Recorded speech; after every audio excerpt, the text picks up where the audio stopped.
All I want, me and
Hey guys, what's up? Welcome to the stream. Anthony here on the commentary. First round of Queens.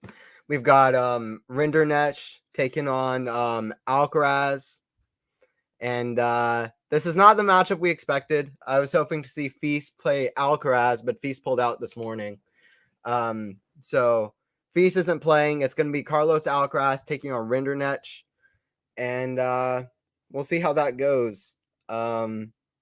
But yeah, I think ALCARAZ caught a little bit of a break because Feast is a little bit of a Feast is a dangerous young guy, and I really like how Feast plays. I was excited to see what he looked like on grass. But you know, RINDERKNECH also he can be dangerous as well. But I think ALCARAZ caught a little bit of a break. But what's up, guys? Still excited to see this one. We're gonna see how ALCARAZ looks like on the grass, what his chances are for Wimbledon. We're gonna kind of see the start of that today. So that's a big deal as well. But yeah, what's up, guys? Wait, is ALCARAZ playing RINDERKNECH? Yeah, he's playing RINDERKNECH. Feast pulled out. Yep, Feast pulled out this morning. Feast pulled out this morning, guys. That's it. But yeah, welcome in. It's gonna be a good one anyway. Carlos ALCARAZ, he's gonna hit some crazy shot. People, you don't know what he looks like on clay. RINDERKNECH just played this crazy match at the French Open against Taylor Fritz. Pushed him to 4 sets in that crazy encounter. But yeah, let's see what happens. It's going to be an interesting one. And the winner of this one plays Lehechka in the next round, who just took out Davidovich Fokina. Lehechka ALCARAZ. We didn't get Feast ALCARAZ, but we could get another youngster playing ALCARAZ, I believe, for the first time. Lehechka really only just showed up on the scene this year. So if ALCARAZ wins, we could get another young kind of matchup there. But yeah. What's up, guys? Join in. They're currently warming up.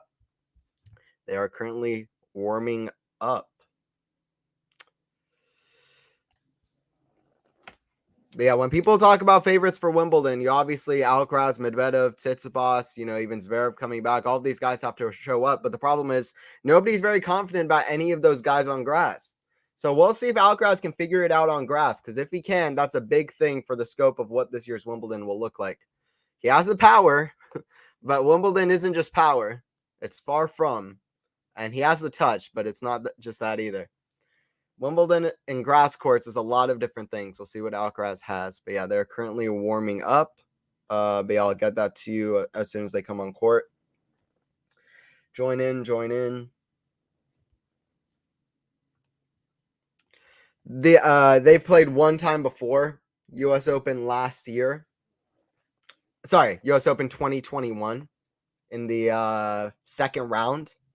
Alcaraz won in 4 sets. Obviously, it was a different Alcaraz, but Alcaraz really, I think he just steps up his level at the US Open because I remember watching him that year and he just played absolutely phenomenal.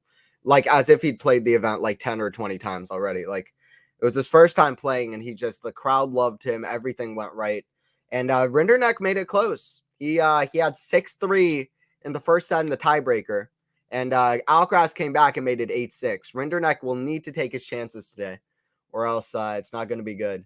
But yeah, Alcaraz won in 4 sets. I believe 7-5 in the 4th set. But yeah, he needs to capitalize on his chances. Definitely needs to capitalize on his chances.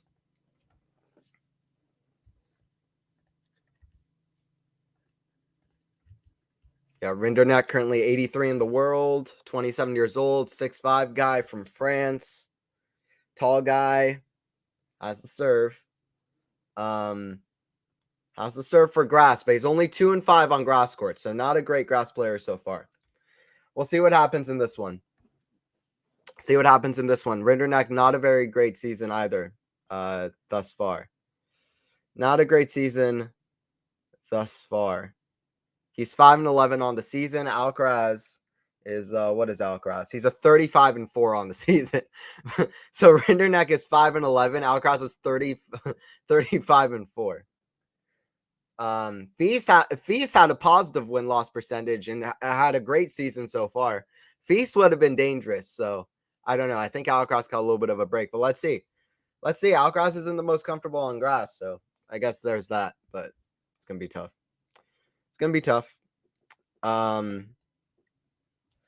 Yeah, it should be a good one anyway. Should be a good one. Join in, join in.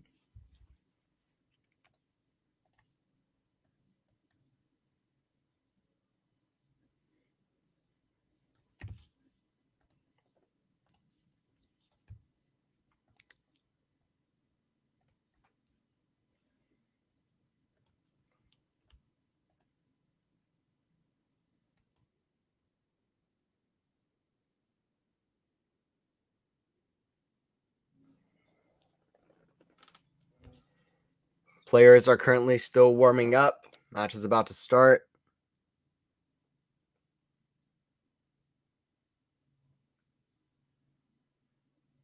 It is Rinderknecht to serve first.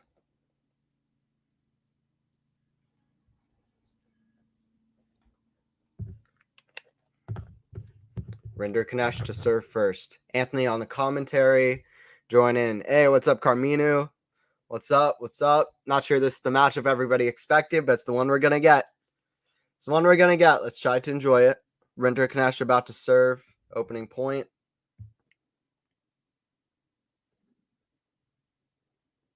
Big serve out wide. ALCARAZ forehand return goes way up high. 15 love.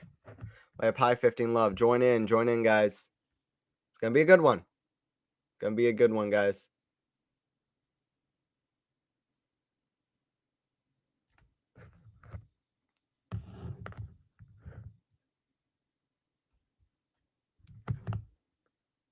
Big serve out wide to the ALCARAZ backhand into the net. Backhand in the net from Carlitos in the net. 30 love for Rinderknecht.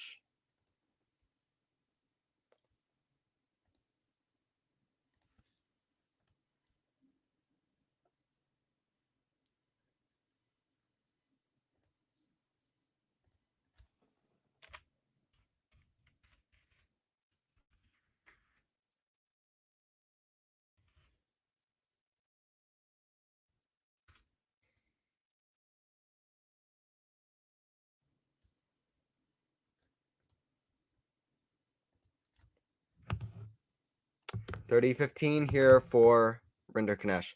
I have no expectations of Carlos winning this, but I hope he can at least make semifinals/finals. Okay. Yeah, it's gonna be interesting how he does in the end. I mean, there's a good players playing in this event. Runa is playing in this event. Nori, who else is playing? Fritz is playing. Fritz is gonna be tough. Fritz ALCARAZ would be a great final. We'll see. I'm not putting huge expectations either. This isn't clay courts. This is the grass. So definitely expectations need to be lowered a little bit. I would agree with that. Just a little bit.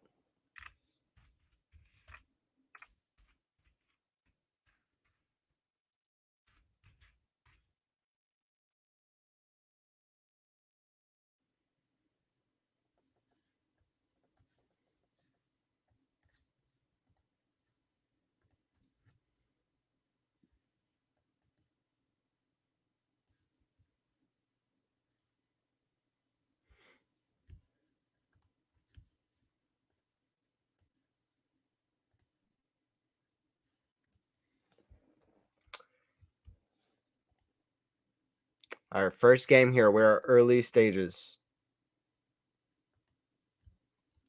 1-0 for Rinderknecht. Quick game there to start. This is Carlos's first ever Queens, I believe. Yeah, it's his only third grass event. This is Carlos's third grass event. He's played 2 Wimbledons. Lost to Medvedev in the third round, 2022, as like an 18-year-old, maybe just turned 18. And then last year he lost to Sinner in the 4th round. He played well, but he just not to his usual level. And Sinner played amazing, but not to his usual level. Hey, what's up, Cedric? Thanks for joining the stream. ALCARAZ here. Excited to see ALCARAZ play. What's up? What's up? Join in. But yeah, not the matchup we all expected. We wanted Feast versus ALCARAZ, but is what it is.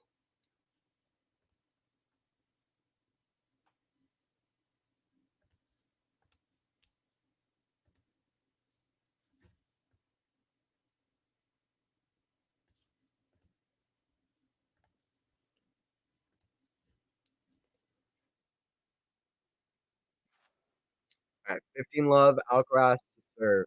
Let's see what Alcaraz looks like on the grass. See what Alcaraz looks like on the grass. Big serve across the line. Too good. 30 love. 30 love.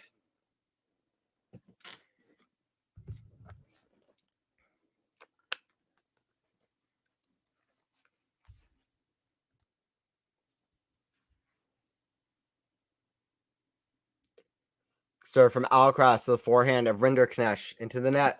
40 love. 2 quick games to start off. Alcaraz wants quick service games. If he can, he's improved his serve this year. If he can go quick on the grass, it's gonna help. It's gonna help. Serve out wide to the backhand of Rinderknecht. Forehand. Rinderknecht is a banana shot. Goes long.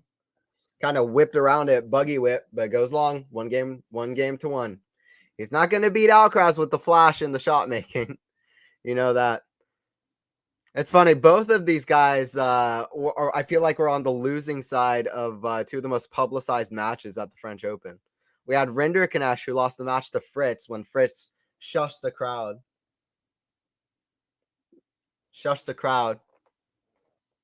And Rinderknecht was like, "Come on, it's my home country. Come on."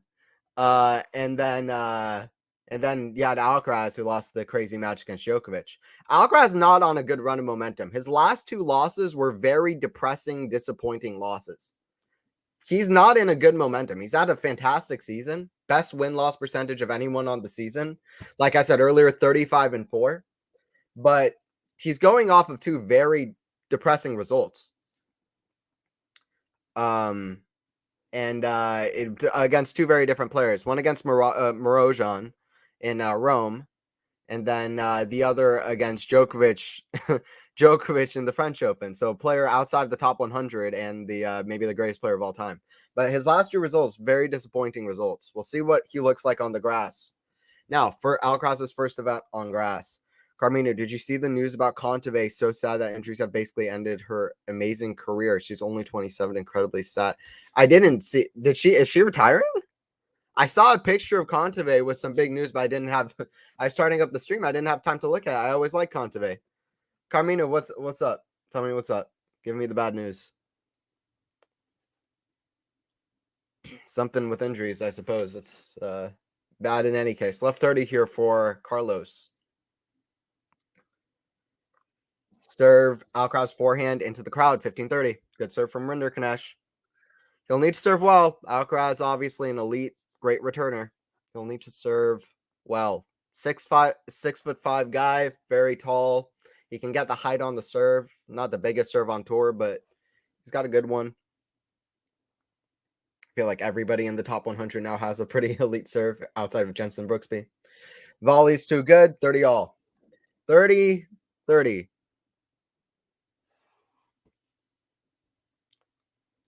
30 all.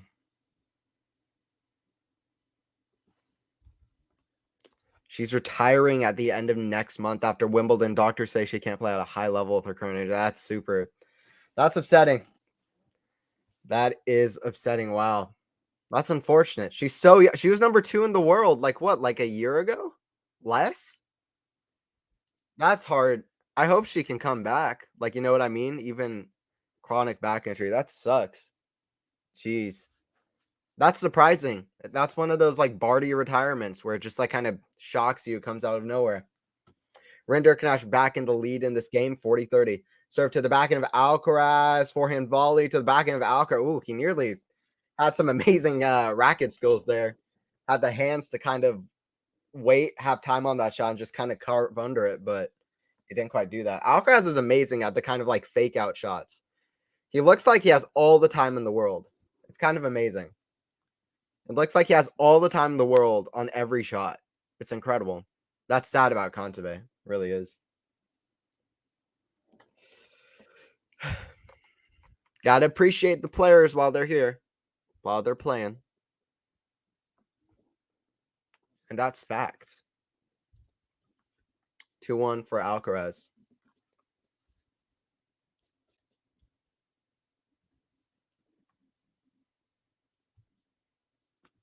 Rublev and Yibing Wu, by the way, are locked in a tight one in Hala, 4-4. Yibing Wu, watch out for him on grass. He hasn't had much experience on grass, but when he starts playing more on the surface, he's going to be a problem. I promise you.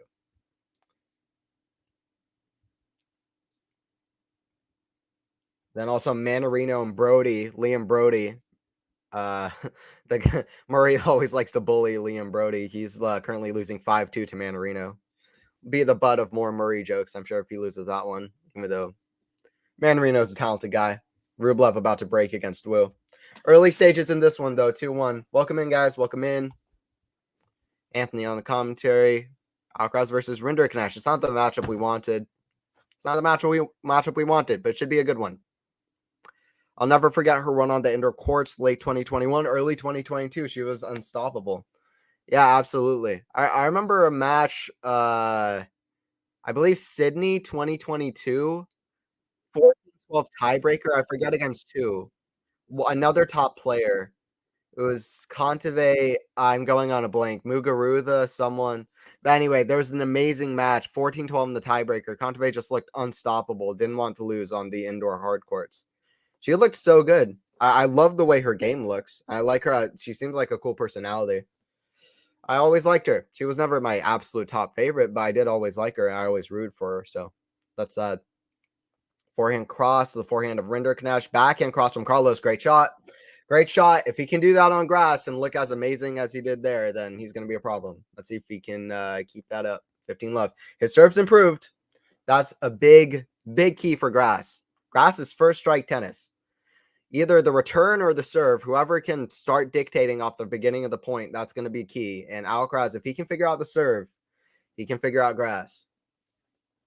I mean, there are other things too, but that would be a big thing. It would be big. 30 love for ALCARAZ.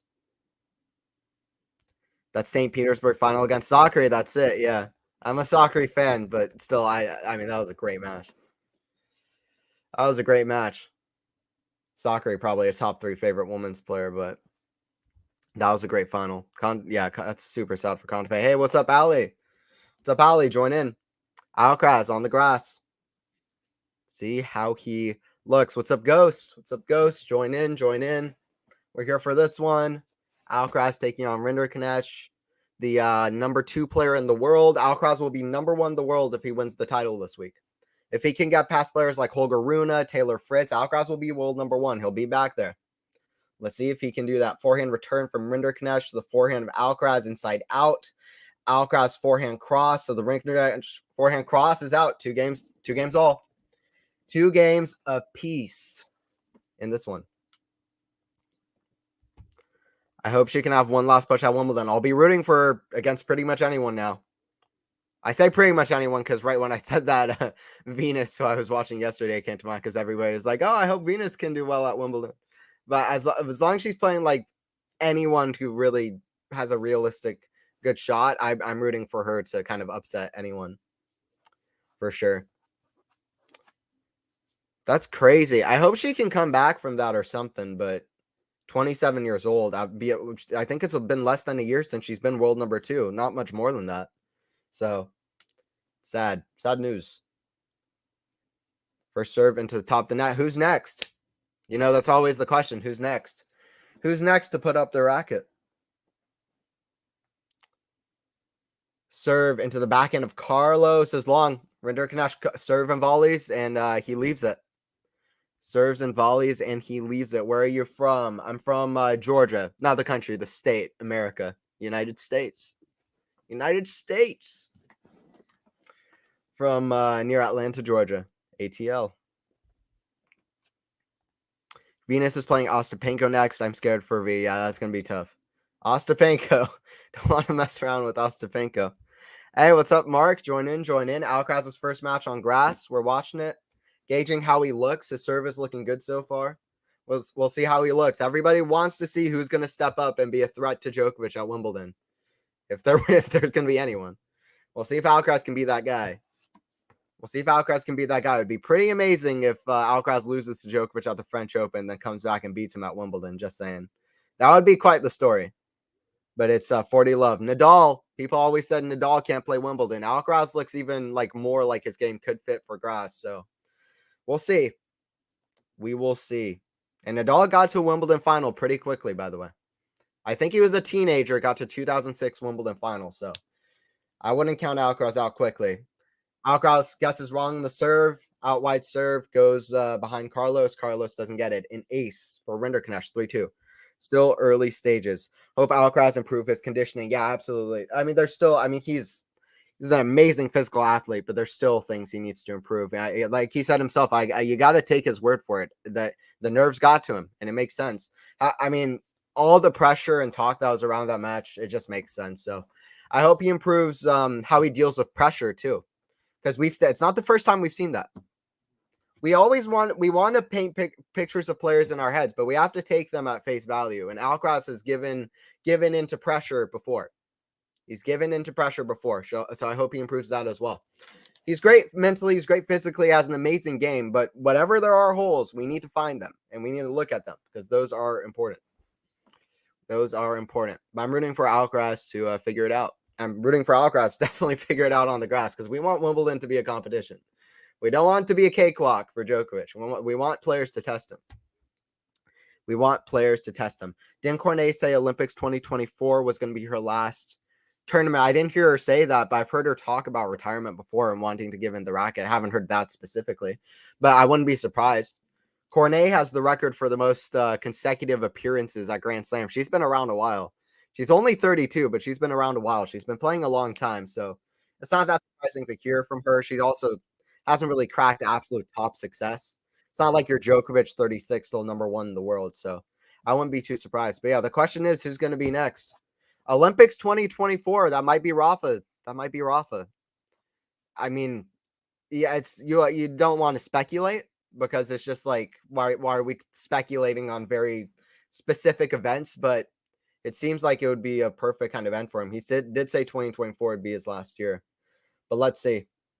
Let's say, as long as all of these people want to keep playing, I'm happy. Murray, Wimbledon next year after that. I don't know. We got to appreciate all these legends while they're around. Venus this year, US Open. Next year, US Open. We could see some of these players start to go. So we got to appreciate them while they're here, because you just never know. You just never know. 15 love for Alcaraz. Serve, forehand return, block down the middle. Alcaraz forehand, wild, out wide. Olympics 2024 is going to be at Roland Garros, so Rafa definitely with another shot of a gold medal. Absolutely. If he plays, he's got a shot. Right there with you. Right there with you. It'd be amazing to see Nadal and Djokovic. Djokovic will be motivated as ever to give that in. But if Djokovic goes all out for the calendar Grand Slam this year and plays all the other events too, Paris, Indian Wells, ATP Finals, he might be toast for next year. Like, we underestimate the effects of how much of a physical effort it is to play a full ATP season, let alone go for a whole Grand Slam, play 28 Grand Slam matches with full 100% effort at 36 years old, nearly turning 37. So we might see some of that next year if he does go all out this year. I wouldn't be surprised. But he's as good an athlete as we've seen, but I wouldn't be surprised. In this one, Rinderknecht with a chance. Good winner from Rinderknecht. Going to do that a few times today. Rinderknecht. And it is 15-30. Alcaraz serve to the backhand of Rinderknecht. Goes long. 30 all. 30 all. Damn it, Manarino beat Brody. I was rooting for Liam. Me too. Sad to see for Brody. Murray's going to roast Brody on Instagram. And Brody's going to be like, come on, man. Come on, man. You always have the spotlight of British tennis. Why are you roasting me? The Brody Murray thing is so insane every time. It's like Murray bullying a player that's barely making money on, like, outside of the top 150 on tour. It's amazing. 40-30 for Alcaraz.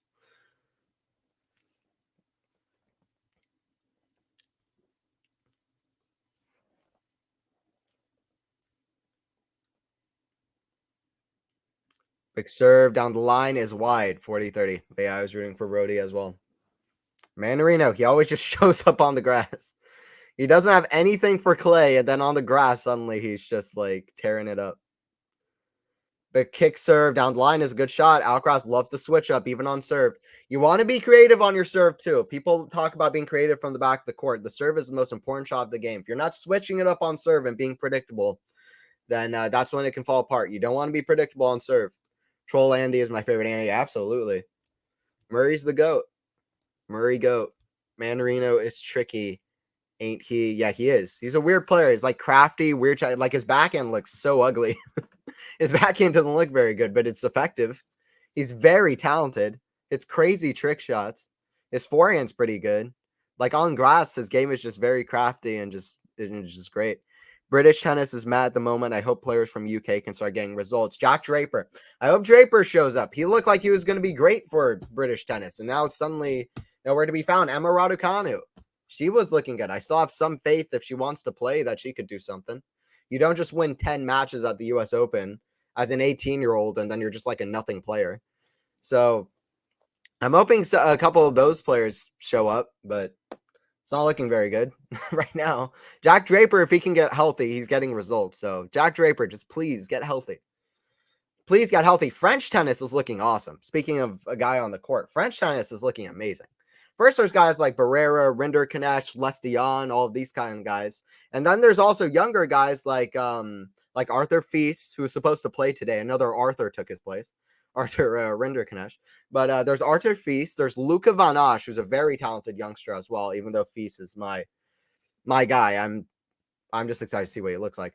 But there's also like, I don't know. There's also Arthur Kazau, who I've been high on for a long time, young guy. He made the final against Murray last week, but I've known about him for over a year now. Very talented guy. Great forehand passer from Alcaraz. Love 30. Arthur Kazau is very good. Hugo Humbert is very good as well. Corentin Moutet, who I love, even though he's insane. He can have some crazy antics, but he's talented. Love 30. He's just random. I love random players. Moutet is so random. But yeah, no, I mean, there's a lot. There's a lot of good players. Love 30 here for Alcaraz. Alcaraz is challenging. Serve was called in. It hit right into that corner. It was either just in or just out. I can't say. Hawkeye will tell us. Oh, it was way out. Alcaraz knew a terrible call from the ump. Jesus. From the above angle, it wasn't easy to tell, but yeah, that was way out. Alcaraz is like, come on. Umpire is blind. 15-30 for Rinderknecht. Would you rather have Mandarino's backhand or Tsitsipas's backhand? Ooh. That's a good question because Tsitsipas is just like more like a higher tier of play, but his backhand, it breaks down so easily. Like I consider Tsitsipas's backhand arguably the worst in the top 15, and that's coming from a guy who loves one-handed backhands. I'm a huge proponent for one-handed backhands, and I think that his is just breaks down so easily. Whenever it gets rushed, his shots fall short. He starts shanking shots. He doesn't hit winners off of it very often. Fritz doesn't have an amazing backhand. Nori backhand isn't great, but I think he probably could have the worst backhand in the top 15. I'd probably take Mandarino's. I'm not even gonna lie. I'd probably take Mandarino's. I'd take Mandarino's. Tsitsipas just shanks a lot. I don't know. I wouldn't want either, but Mandarino's doesn't have a terrible backhand. It's ugly, but it's not terrible. Nori's is kind of the same way. It's not awful. It looks awful. It's not the worst thing ever. Those are talented guys. Barrera is good. He is very good. I like Les Dion as well. He's one of the most unorthodox players on tour. He was around killing it in challengers for like 10 years. Then suddenly at 30 years old, he was like, you know what? I'm going to play on it. He played like his first ATP event this year, which was hilarious. Glad seeing you all in chat. What's up? Hey, what's up, Zeraphine? Glad to have you. What's up? Zara in chat. Alcaraz still trying to do something in this game. Advantage for Alcaraz on Rinderknecht's serve. I'd rather have Coco Gauff's forehand than Tsitsipas's backhand. Man, it's a pretty good roast there. Shots taken. Yeah, me too. Me too. I can't lie. Tsitsipas's backhand is just not improving. I can imagine Gauff improving the forehand, but Tsitsipas' backhand. It's looking dire times for Tsitsipas' backhand. Advantage for Alcaraz. Advantage for Alcaraz. Lob return. Does it go in? No, it's what? It's long. Okay. I was like, I'm so used to Alcaraz hitting shots that I think are impossible that he had a return one-handed block lob and it just goes long. I swear, I was like, okay, well, it's gonna go in because it's Alcaraz. Can we give Maxime Cressy back to the French? Jesus. Ooh, another lob, but goes long. Advantage for Rinderknecht. Maxime Cressy, another one of those crazy players. I love the crazy player. You can't just be a normal player and be on. That's my favorite thing about professional tennis. You can't just be a normal guy or a normal player. There's like a million people trying to be professional tennis players. They have to have something special about you. Cressy's here hitting first and second serves. He has that crazy look in his eyes, always looking at his little notebook on the side of the court. Cressy's a little bit talented too. He has a good mentality about him, but he is a little bit crazy. He's inconsistent. But he can turn it on some faster courts. But yeah, lost to Runa earlier today. Runa got some payback from, I believe, Montpellier, where they played a third set tiebreaker in the semifinals. But yeah, Cressy's one of those crazy kind of random players as well.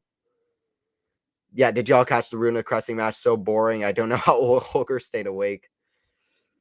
Stayed awake because he was trying to avoid Cressy smashing him with a 140-mile-per-hour tennis ball. MMA understands how to exploit personality to grow the sport. I wish tennis would learn from them a little. Exactly.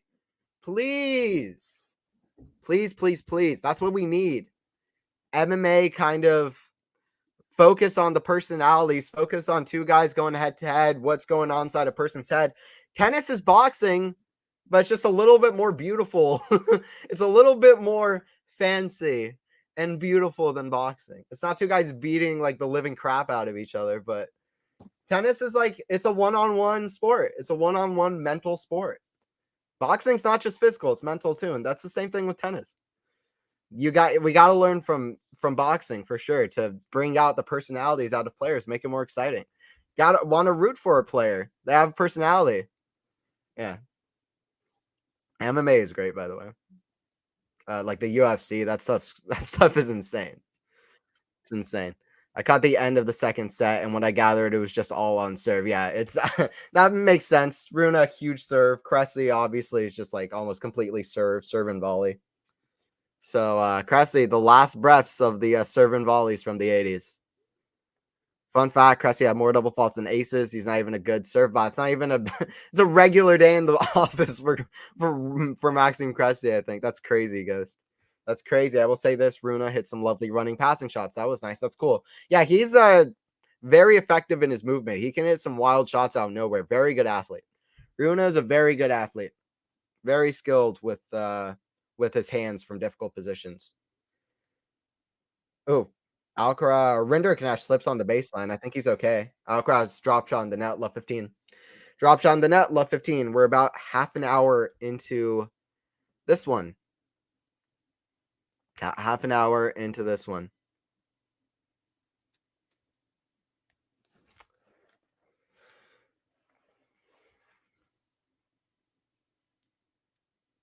Alcaraz first serve in the net.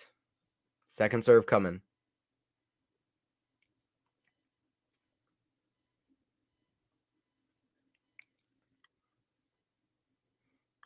Forehand to the forehand. Rinderknecht goes long from Alcaraz. Alcaraz making a few too many errors. He can do this. He doesn't have quite the footing and the movement on grass yet. Love 30. Doesn't have the footing and the movement on grass yet, and he can feel rushed on his shots sometimes.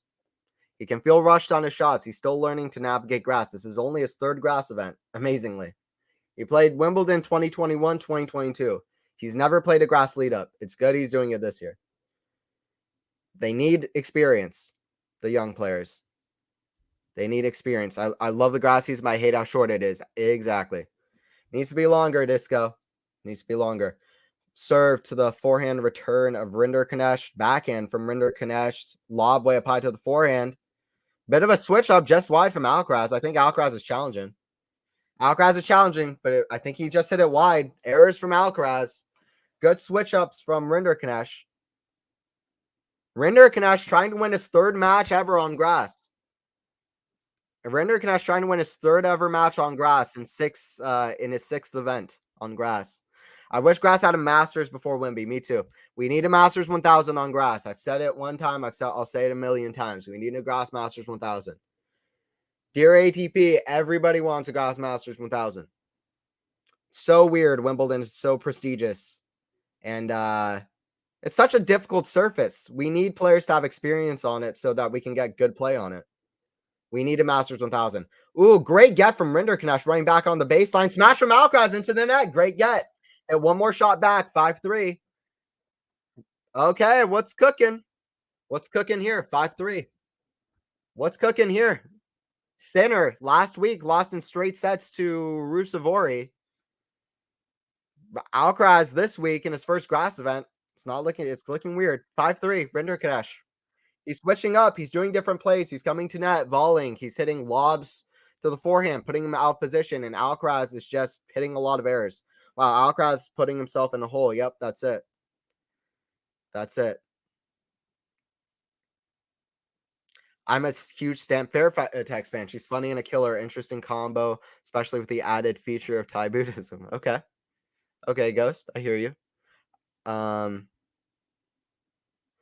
By the way, isn't there a better term than lucky loser? Oh, I always thought it was kind of a passive burn. Yeah. Yeah, I agree. Necessary addition. We don't want to have you, but we have to put somebody in here. No, I don't know what's a better term than that. Yeah, loser seems like a weird term to give a player. Everybody else is just a player in the event, and then so you're like the loser. Lucky loser. Hey, it's the loser who's in the draw. Love 15. Oh, what a loser. What a lucky loser. It does feel like a passive burn. Wow, Carlos putting himself in a hole. That's it. Which grass tournament would be the best for grass 1000? Halle, who has the best facilities? Halle made a plea for a Masters 1000. Germany had a Masters 1000 on the men's side and the women's side for a long time. They had Hamburg, which was a Masters 1000. They had Berlin on the women's side. So Halle would be perfect. It's also on a great part of the season. It's not also in England right before Wimbledon, so it's not like a double. It doesn't feel like oversaturation in England back to back. Paris is the only tournament with two big events, and they have it in May and in November. So that's fine. If they had Queens and Wimbledon, it would be a little bit of a different story. Would be right back to back. So Queens doesn't feel right. Halle was never my top favorite event for grass courts, but I think it's the best one. And I do like Halle. I always enjoyed watching Federer there. There's a great match between Tommy Haas and Federer. I remember watching a long time ago. Halle is a good event. I'd say Halle is the best one. Halle is the best event for it. But even if I might like Queens courts better, I like Newport and their courts. But I think Halle logistically is the best event for this. Good serving from Rinderknecht, 30 all. Let's get to this. 30 all for Rinderknecht. On his service, he going to win the first serve against Alcaraz? Alcaraz, like I said, is 35-4 on the season. Rinderknecht is 5-11. 5-11. He's lost over twice as many matches as he's won this year. Alcaraz has won 35 out of 39 matches. This would be a mirage on type of loss like in Rome. Rinderknecht trying to make something happen here. 30 all. Rinderknecht to serve. Can he do it? He had a lead first set against Alcaraz at US Open. Didn't put away. Set point here. He had 3 set points against Alcaraz at the US Open, their only previous meeting. He led 6-3 in the tiebreaker serving at the US Open 2021. And then he lost all of that. Rinderknecht will remember that. He'll need to put this away. But set point, can he take it? Lucky loser, Rinderknecht. It was supposed to be Feast. It was supposed to be Arthur Feast. We all said it was easy. Another Arthur takes his place. Let's see what happens. 6-3 or 5-3, 40-30. Serve and volley, kick serve comes to net. Volley, but it's a wild volley. He had the shot. Choked it a little bit. He had the shot. It wasn't the easiest shot. It was right at his feet, but he just did too much with it. He did too much with it.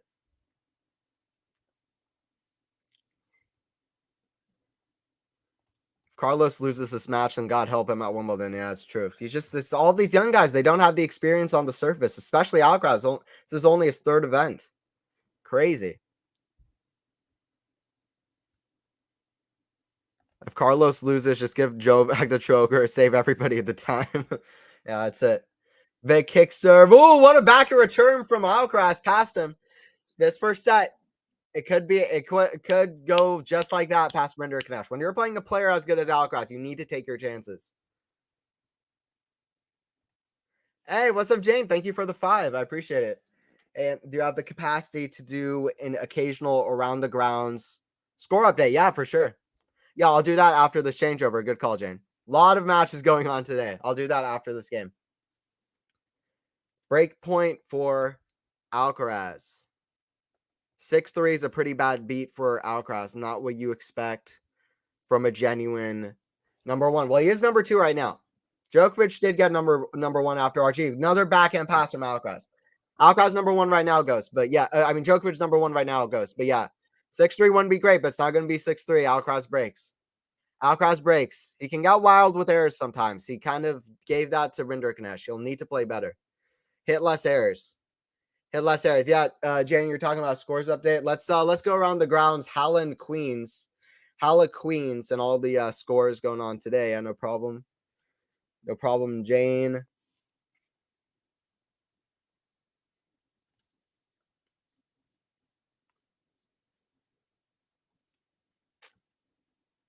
So right now in Queens, other matches in Queens. What's going on in the Queens Club? What else is going on while this match's going on at Queens? We got Jordan Thompson taking on Alexei Papirin. 4-3, Thompson up on serve in that one. We got a break there. Thompson with a big serve probably will put away the first set. We got Tiafoe taking on Botic van de Zandschulp from the Netherlands. Early stages of that one, Van de Zandschulp up 30 love. We'll see if he still has the mental baggage from Munich. He hasn't had very many good results recently because that loss is going to traumatize him for many years to come. 4 match points against Holger Rune. Couldn't put away for a first title. That first title may never come. Look at Julian Beneteau. Look at Filip Krajinovic. When you have a chance for a first title, you have to take it. Jan-Lennart Struff. He's that guy. Mental baggage might be coming for him too. And Manarino just got the win over Brody. Other guys, Runa beat Cressy in 2 tiebreakers. Nori beat Kecmanovic. Musetti got the win. That was yesterday. Yeah, a few different things going on. Looking at Halle, yeah, sad for Struff yesterday. Big win for Tiafoe, but sad for Struff. What's going on in Halle, Germany? Struff's home country. Rublev got the win 6-4. It was a tight first set, though, against Yibing Wu. Yibing Wu had chances. It's about to be 3-all in the second set. Greek Sport Carbeus Bayena, first game there. And yeah, that's kind of what's been going on. Any interesting results? Going on in Halle? We got Sonego beat Karatsev in 3 sets. Shapovalov beat Harris. Shapovalov can play well on grass. Close Wimbledon semi against Djokovic. Nakashima beat Mikhail Emer, who I'm waiting to have better results. Jari beat Mute. Like Jari, but I also like Mute. Sinner beat Gasquet in 3 sets. Played better, aggressive in that third set. We'll see what he's got. Okay, back to this one. Law 15. Can Rinderknecht do what he couldn't do in the last game? He'll need to pick up here. Alcaraz started off serving great. It's been less good as the set has gone on. He'll need to pick up. Slice to the forehand of Alcaraz. Weird shot. Hits the net. Lucky from Alcaraz. Oh, Rinderknecht gets it, but he hits the net. Alcaraz apologizes because that was insane. Alcaraz hit a wild forehand. It was going to go into the doubles alley. Out of nowhere, Alcaraz just goes for a crazy winner. But it was going to go into the doubles alley. It hit the net. Rinderknecht did get it. Could have sworn it was going to be a double bounce. Rinderknecht slipped up there, slid, trying not to hit the net, but he just can't stop himself. Lucky for Alcaraz, 15-all. Could have been a love 30. Should have been a love 30. Shot hit the top of the net. Lucky shot. 15-all. 15-all. Alcaraz staying in it, though. You have to take your chances against Alcaraz. It's a sport of tiny, tiny margins. You gotta take your chances. Let's see what Alcaraz has. 4-5, 15-all. Rinderknecht was just serving up 5-3. Well, we're now back on serve. Backhand, return to the forehand of Carlos. Inside out, Alcaraz just storms to net. What is Alcaraz doing? He's just not used to playing on grass. Alcaraz wants to go back to the clay. 15-30. Nobody is having a good start on grass this year. Djokovic is loving the start of the grass season. He hasn't even played yet. 15-30. 15-30. Yeah, Manarino. Yep, that's it. Beat Liam Brody. Beat Brody. Beat the Brit. Beat the Brit in his own home event. Manarino is that killer. He'll just do it. He won't show up for the clay, but he likes the grass. Right now, Alcaraz showed up for the clay. Let's see if he can do it on grass. Big serve down the middle. Forehand from Alcaraz inside out. Backhand from Rinderknecht to the forehand of Alcaraz. Cross. Forehand cross. Forehand down the line. Alcaraz is hitting so many wild shots. Rinderknecht deserves this set because Alcaraz is just giving him errors. Alcaraz needs to pick up. He needs to pick up. 15-40. Come on, Alcaraz, get this back. He needs to stop hitting these weird, wild errors. He did better this year than he has in times before of being more solid, high percentage, consistent. But I don't know if it's because we're back on the grass, but it's looking more like the worst parts of 2022, where he was just hitting wild errors. See what Alcaraz has. Rinderknecht isn't even playing special. He's playing well, but he's not playing anything super special. Alcaraz is hitting errors. Big forehand deep in the court. Rinderknecht forehand needs to take this. Backhand in the net. First set for Rinderknecht. First set Rinderknecht. Nobody expected this. But it takes 2 sets to win. Alcaraz will need to win the next 2. Wow. 5-11 on the season, Rinderknecht is. Alcaraz is 35-4. It's not even close to an upset yet, but this would be a huge one. After whatever, Tsitsipas, Medvedev, Fritz, Sinner all lost like first round, second round last week. This would be the biggest one of them all. This would be the biggest one of them all. I think Carlos would love grass. It plays to many of his strengths. I'm right there with you. I think so too.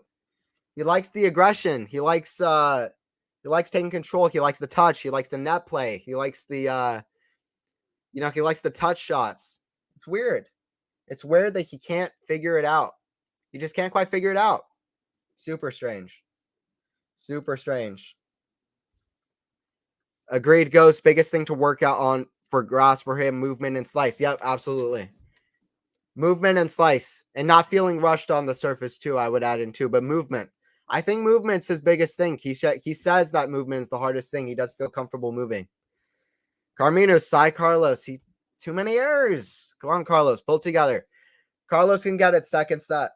Rinderknecht played well in the first set. He did a lot of switch-ups. He was playing smart. He was playing to win. Rinderknecht was playing to win. Rinderknecht has showed up, but he also didn't play special. It was Alcaraz making a lot of errors in that set. Alcaraz playing a lot of errors. This is an ATP 500 event. Pretty big event.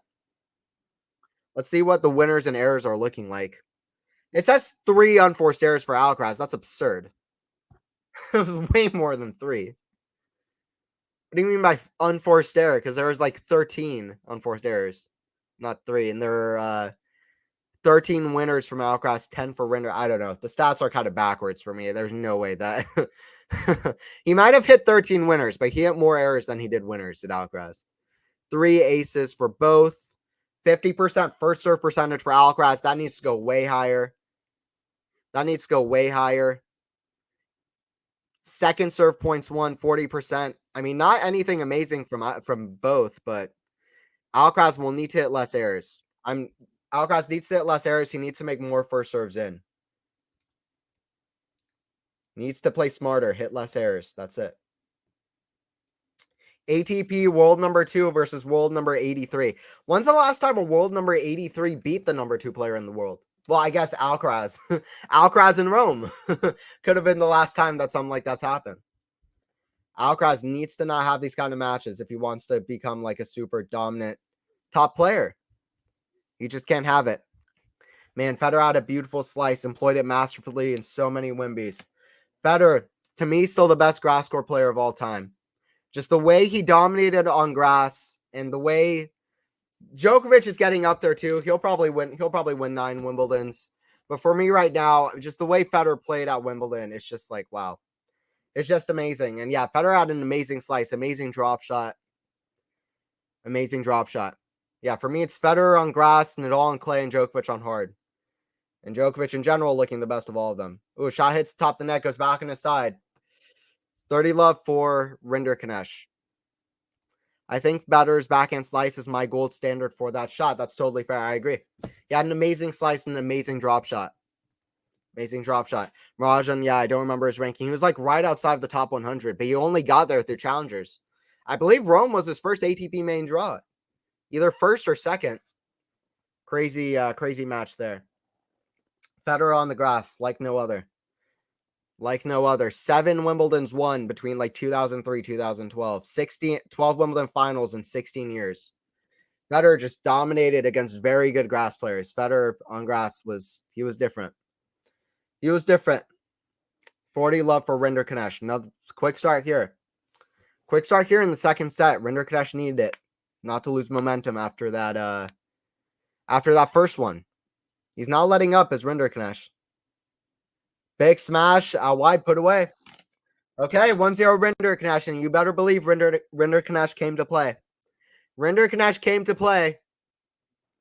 Maybe it's that Fritz kind of celebration after their match at Roland Garros. Rinderknecht now decides, you know what? I'm taking my revenge. He didn't like that from Fritz. And he said, you know what?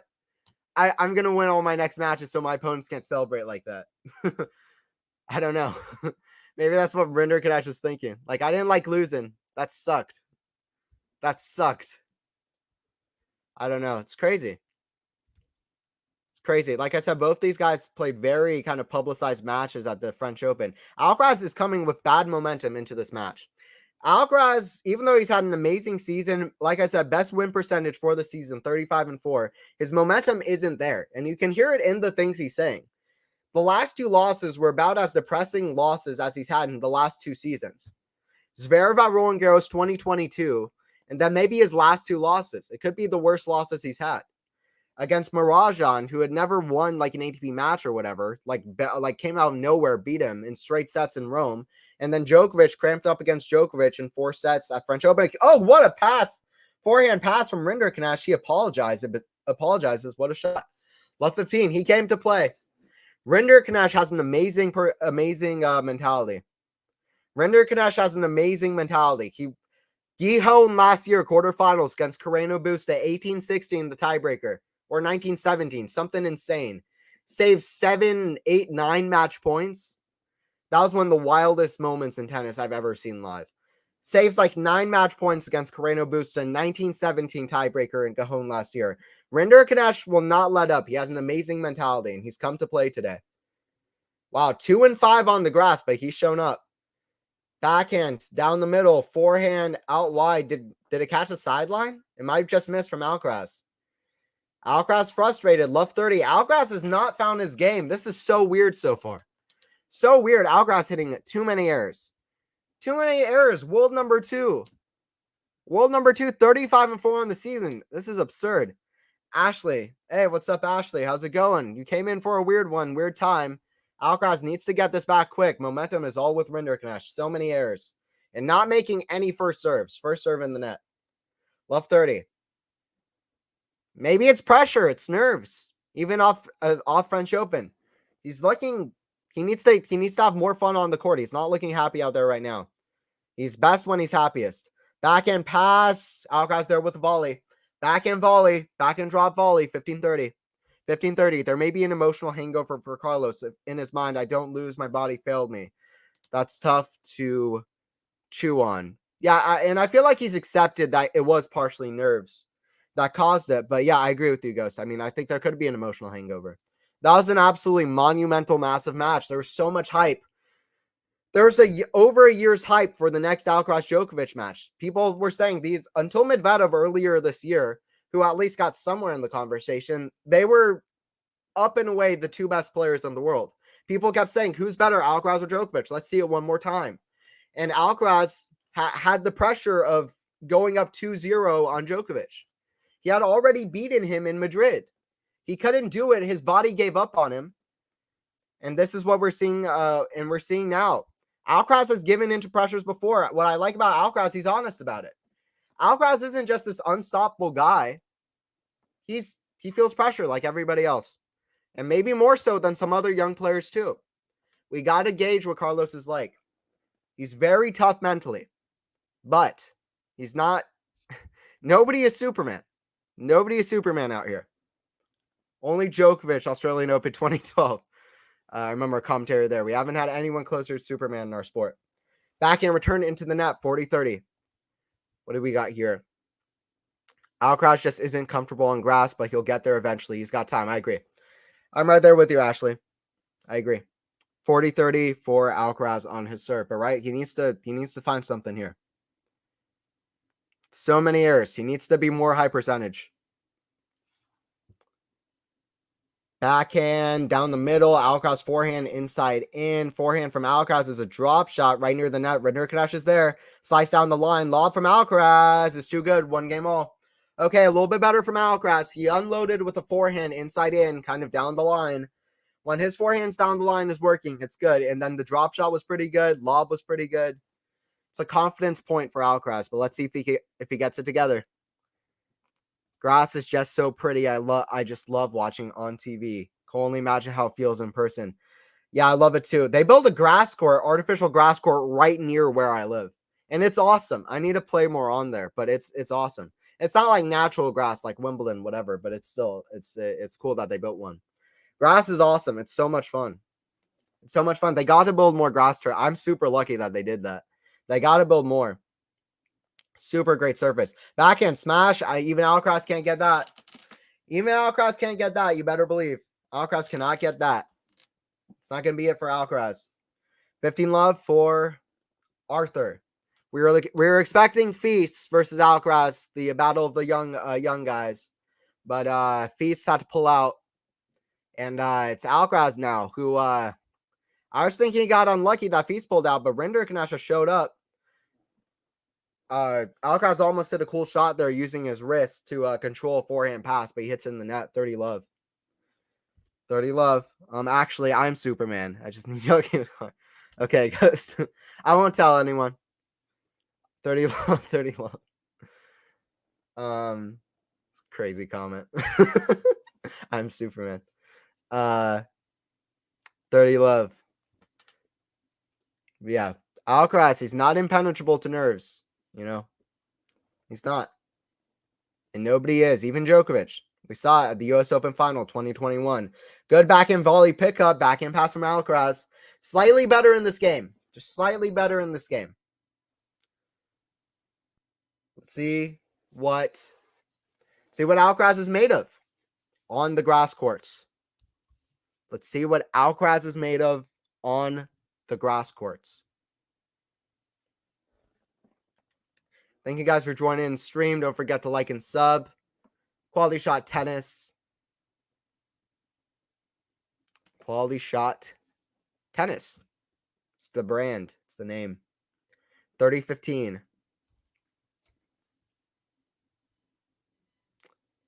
Backhand to the backhand volley. He's volleying very well. Lob, but Rinderknech is there at the smash. Ooh, forehand from Alcaraz. Backhand pass, but he misses it. Great return off the smash from Alcaraz off the forehand. But he would have made that backhand for like the usual play of the day shot from Alcaraz. He would have made that backhand. Amazing backhand on other days, but he's looking nervous to me. He's not looking happy out there. He's coming off of 2 very difficult losses. This is the worst, in my opinion, his momentum has been, and I don't know how long. Maybe since losing to Berrettini Australian Open last year. Like since he's made top 10, this is as probably upset as Alcaraz has been going into a match in terms of his results. Semifinals of Roland Garros, he played great to get there, but he lost to Djokovic, cramped up. And then he lost to Marajan in Rome. I don't know. Maybe I'm exaggerating, but I don't know. Indoors, probably indoors last year, but he appears nervous. He doesn't look shaky. That's right. He appears shaky. That's it. Yeah, I agree, Ghost. He just looks nervous. He looks nervous. Rinderknech 2-1, 4 games away. We'll see what Rinderknech has got. See what Rinderknech has got. Still a long road there. Long road there if Alcaraz stops giving him points. Alcaraz stops giving him points.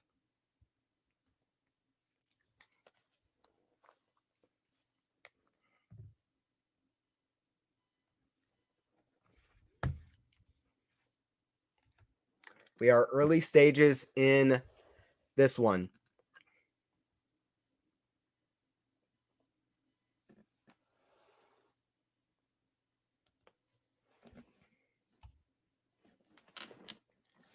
But yeah, like I said, Rinderknecht, he's the lucky loser.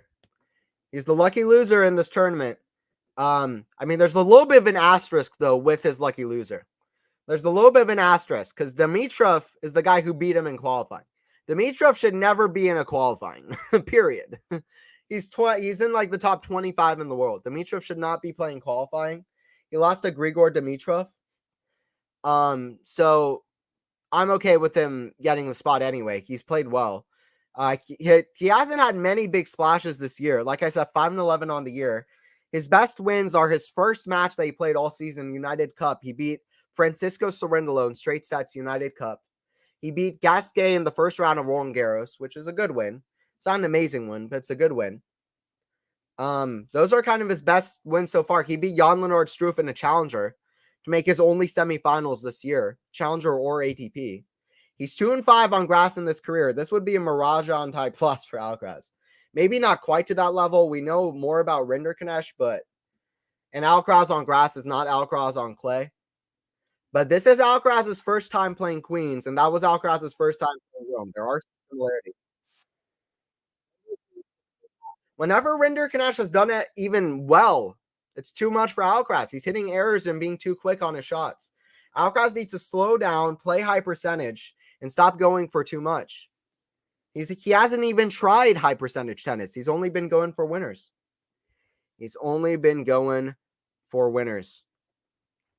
Serve to the backhand of Rinderknecht, backhand Alcaraz, backhand Rinderknecht, big backswing on the backhand, slice into the net, 30-15.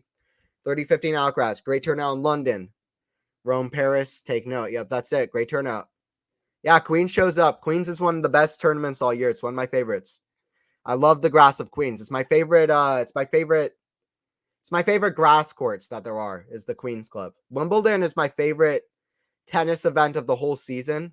Grass is my favorite tournaments to watch.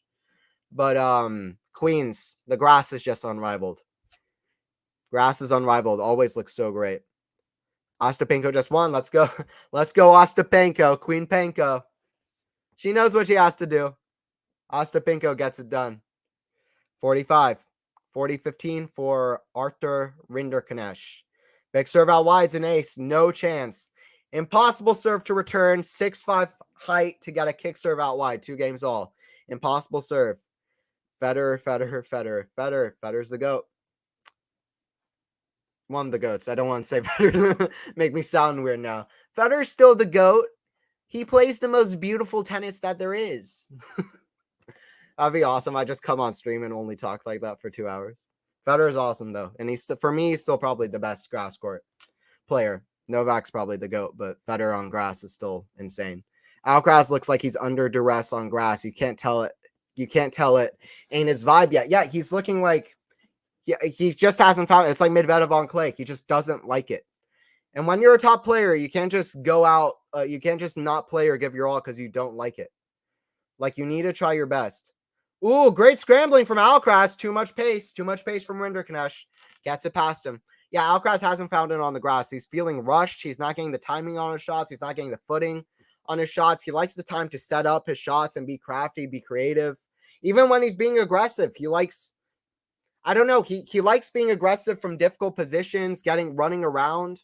Like, grass just doesn't perfectly suit his game, but he still has the aggression. He has the touch. He likes coming to net. But he needs to improve on slice. He needs to improve the movement. There are a few things he needs to improve. I think he will, but you can't say it's perfect for him. It's not grass isn't all aggression and touch. Clay isn't all rallies and grinding. It's close, but there's a little bit more to it. There's a little bit more. Yeah, timing and footing. What you said, Anthony. Yeah, it's the timing. He doesn't have the timing on his shots yet. He doesn't have the rhythm. And that's what we saw against Sinner last year. He played well, but he didn't look like he had the rhythm. And Sinner looked like just perfect on the Wimbledon. So I hope Sinner shows up at Wimbledon too. 30-15. Sinner Alcaraz rematch at Wimbledon. I will be in the front row. Okay, I have a theory. Carlos is struggling with the speed. Rinderknecht can come back at him off the serve, and ALCARAZ is still regrouping from his serve motion. Rinderknecht has good return rating. I'm going to have to read all of that one more time, Ghost, before I give a comment. Carlos is struggling with the speed. Yeah, the pace is a lot. Rinderknecht can come back at him off the serve. ALCARAZ still regrouping a good return rating. Yeah, he's struggling with the pace off Rinderknecht's shots. But even when he does have much pace to work with, he's going for the shots too early. But you are right. Whenever there's even anything remotely good, ALCARAZ just isn't hanging around and being high percentage. And you just can't do it. You just can't do it. Nadal on clay, go. Yeah. Cedric, Nadal on clay is crazy. Slot only lost to 2 players at Roland Garros in his whole career. Has 10 plus wins at like 3 big clay events. Nadal on clay is that's a different beast. Only lost 34 sets in his whole career at Roland Garros. His record in sets at Roland Garros is the most underrated stat in tennis. He's 333 sets won, 34 sets lost at Roland Garros. I'll give you that a moment to say he's won 300 more sets than he's lost at Roland Garros. Which is the craziest thing ever.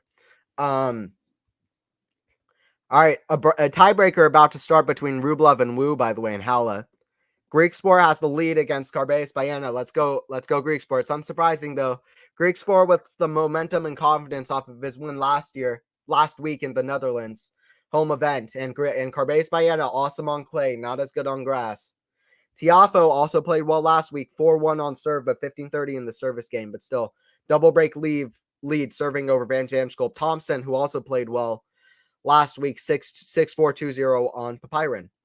Not particularly surprising results. I'd be interested by that.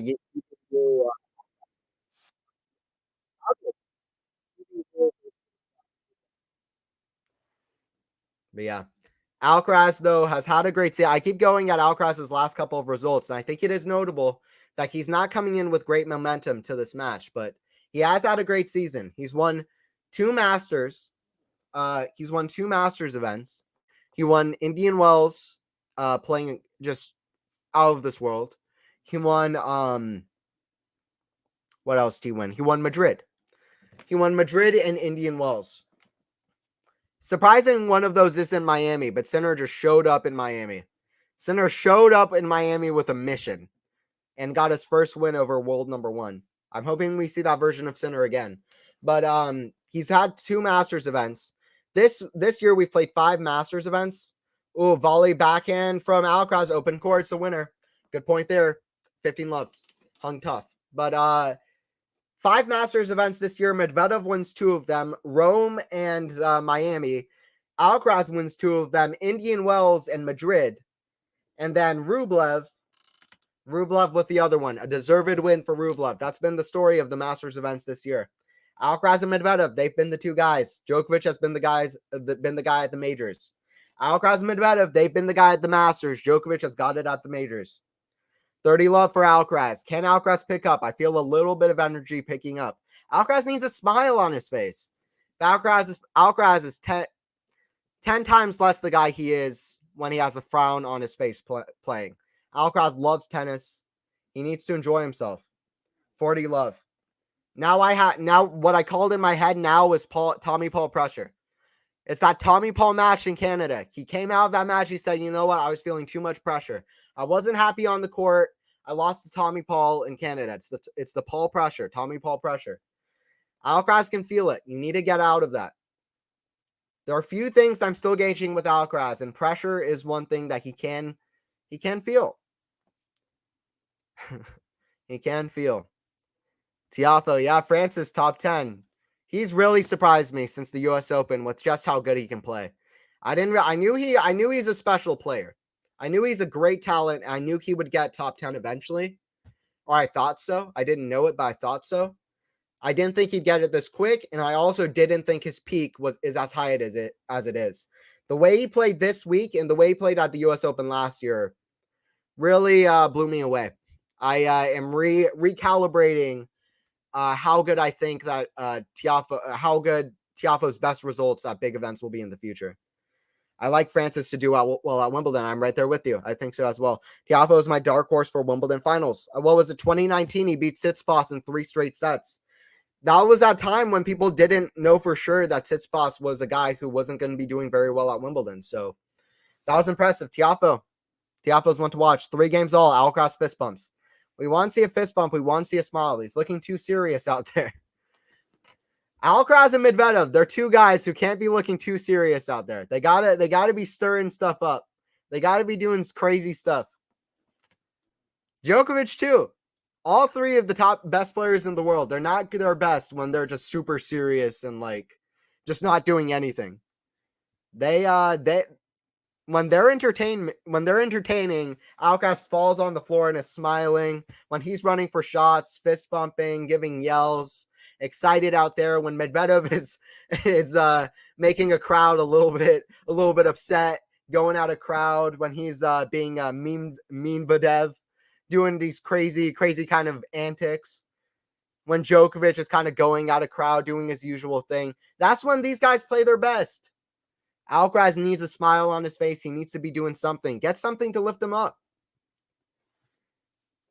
We got an entertaining top 3 men's players in the world, just like women's tennis has a great top 3 players in the world there. We got a great top 3. But we just need to see them all in form at the same time, playing well at the same events. And we need to see them play each other. Backhand, slice to the backhand of Alcaraz. Forehand now from Alcaraz. We're past Rinderknecht there with the volley, but in the net. He hasn't missed many volleys yet today. 15 all. 15 all in this one. 15 all in this one.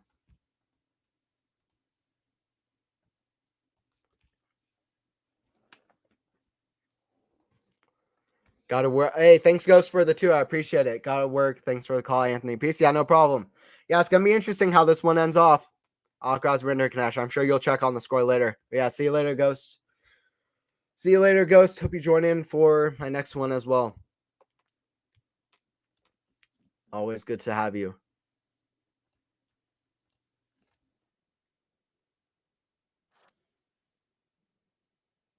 $30.15 for Rinderknecht.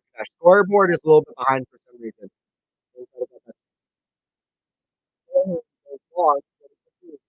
40-15 here for Arthur Rinderknecht. 3 all. 3 games apiece.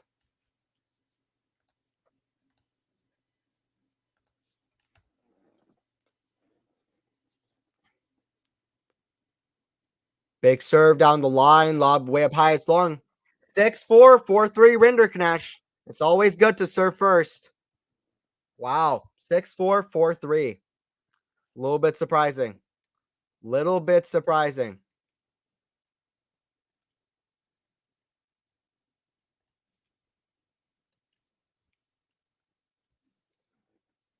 6-4, 4-3 for Arthur Rinderknecht, the Frenchman.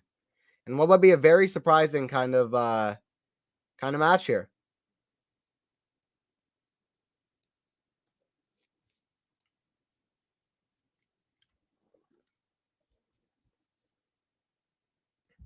Yeah, Tiafoe is my dark horse for Wimbledon. Tiafoe played really well last week.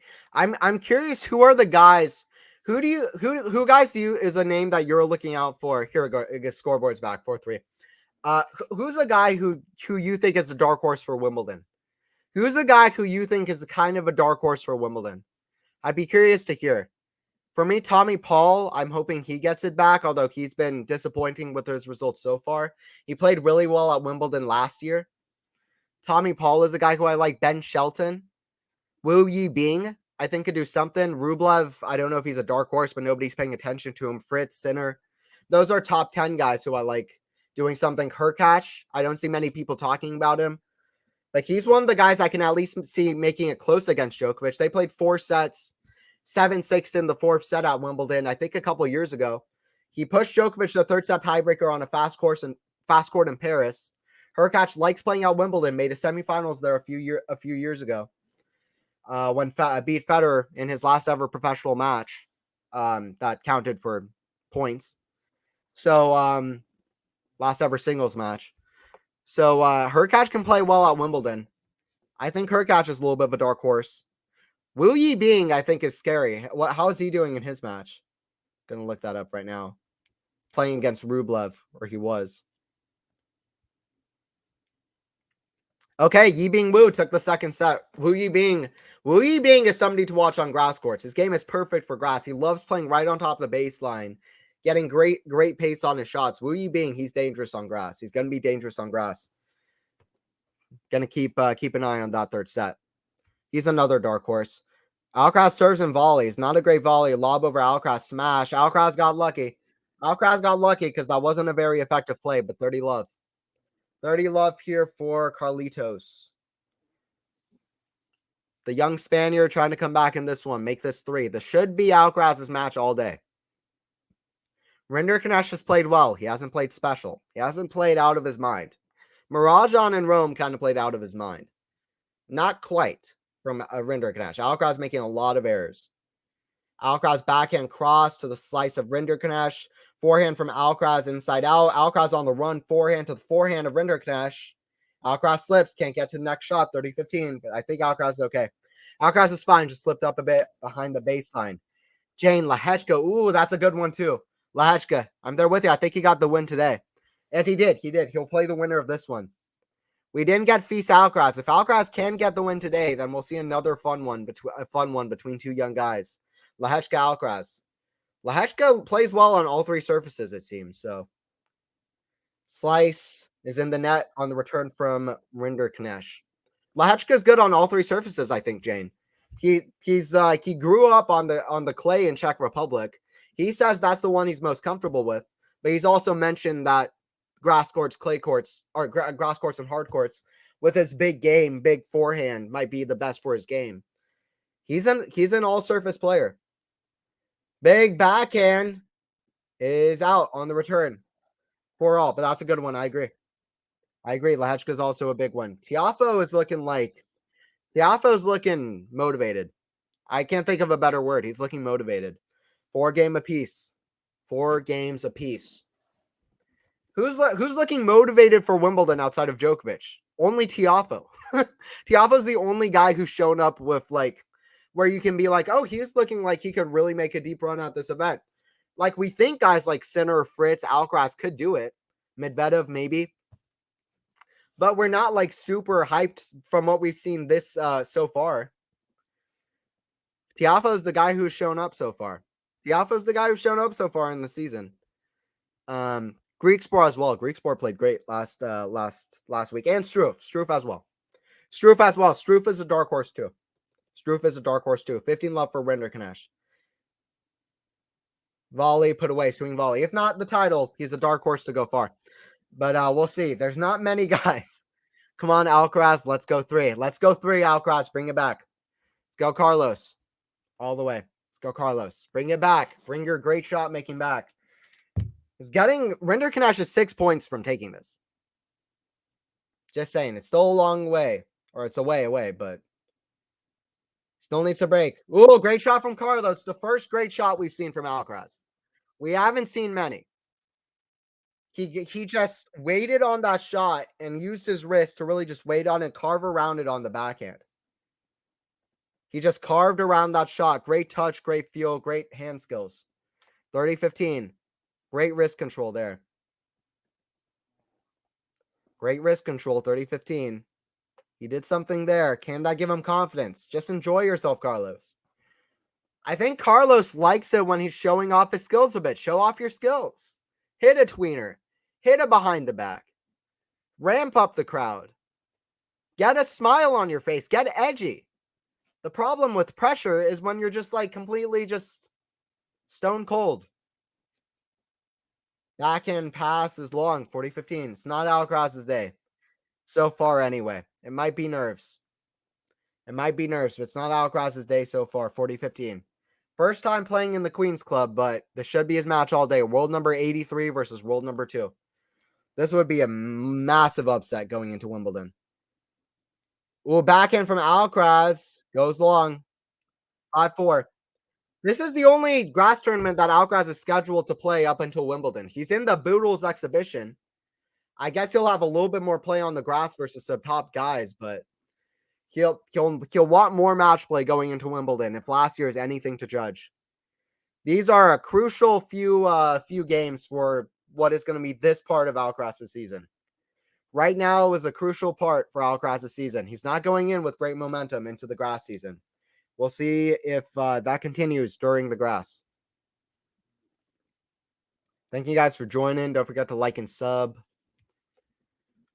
A lot of good matches going on this week, to be honest. Always enjoy the grass. A lot of top players playing, trying to get some match play before Wimbledon. Always like this time of the year, really. So fun. Let's see.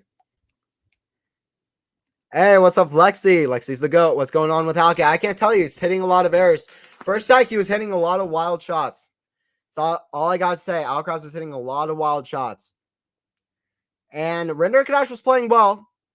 Serving great. Hitting a lot of pace. Coming to net. Switching up. Lobs to Alcaraz's forehand. Then hard to his backhand. Different shots. He was switching it up, but Alcaraz is just hitting wild. He's looking nervous. He's looking tight. I can't tell you, Lexi. I can tell you. What's up? Hello, Anthony and fans. Yeah, what's up? What's up? What's up? We got all the GOATs in chat. Lexi, we got Ashley, we got Jane, we got Carminu, we had Ghost in here earlier. We got it all. Got Jane in chat. We got Zeraphine earlier. We got the GOATs. We got the GOATs. We got the GOATs trying to see what Alcaraz looks like on grass going into Wimbledon. Very important part for Alcaraz's season. There's no doubt about it. There's no doubt about it. Serve out wide to the backhand of Rinderknecht. Forehand into the forehand of Rinderknecht. Forehand Alcaraz. Cross backhand Alcaraz. Open court, but he hits it right back to Rinderknecht. Nervy shot. Just didn't finish it off. He had so much time on that shot. Wide open court. Bad approach from Rinderknecht. Love 15. What is going on? What's actually going on? Because this is getting serious now. 3 points away. Wow. Weird results to start off the grass. This is not good signs for Alcaraz, even if he gets through this one. He needs to pick it up big time after this. Start way faster. But let's see if he pulls through. This is still looking like he might not even get through this one. Looking all Rinderknecht right now. Great slice to the feet of Alcaraz. Ooh, Alcaraz with a sweet little pickup. Okay, that's better. We've seen a couple great shots from Alcaraz.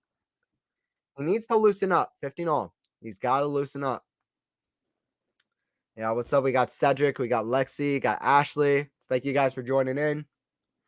Thanks, guys, for joining in. Anthony on the commentary. 15-all. Alcaraz hasn't looked himself, and Rinderknecht has played well.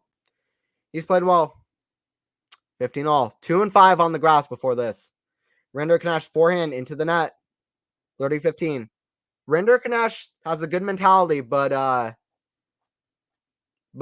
we saw him fold against Alcaraz the one time they played in the past at the US Open 2021. It was a tight contest too. We'll see what Rinderknecht can do to finish off.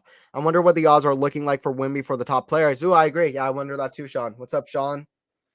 Good to have you in chat too. We got all the GOATs in chat. Good to see. Here to see what Alcaraz looks like on the grass. Alcaraz losing to Rinderknecht. Weird. Rinderknecht just showed up and Alcaraz just playing wild. Oh, no. Ooh, Rinderknecht slipped. Something with his knee. Is he good? He fell. He's not responding at all.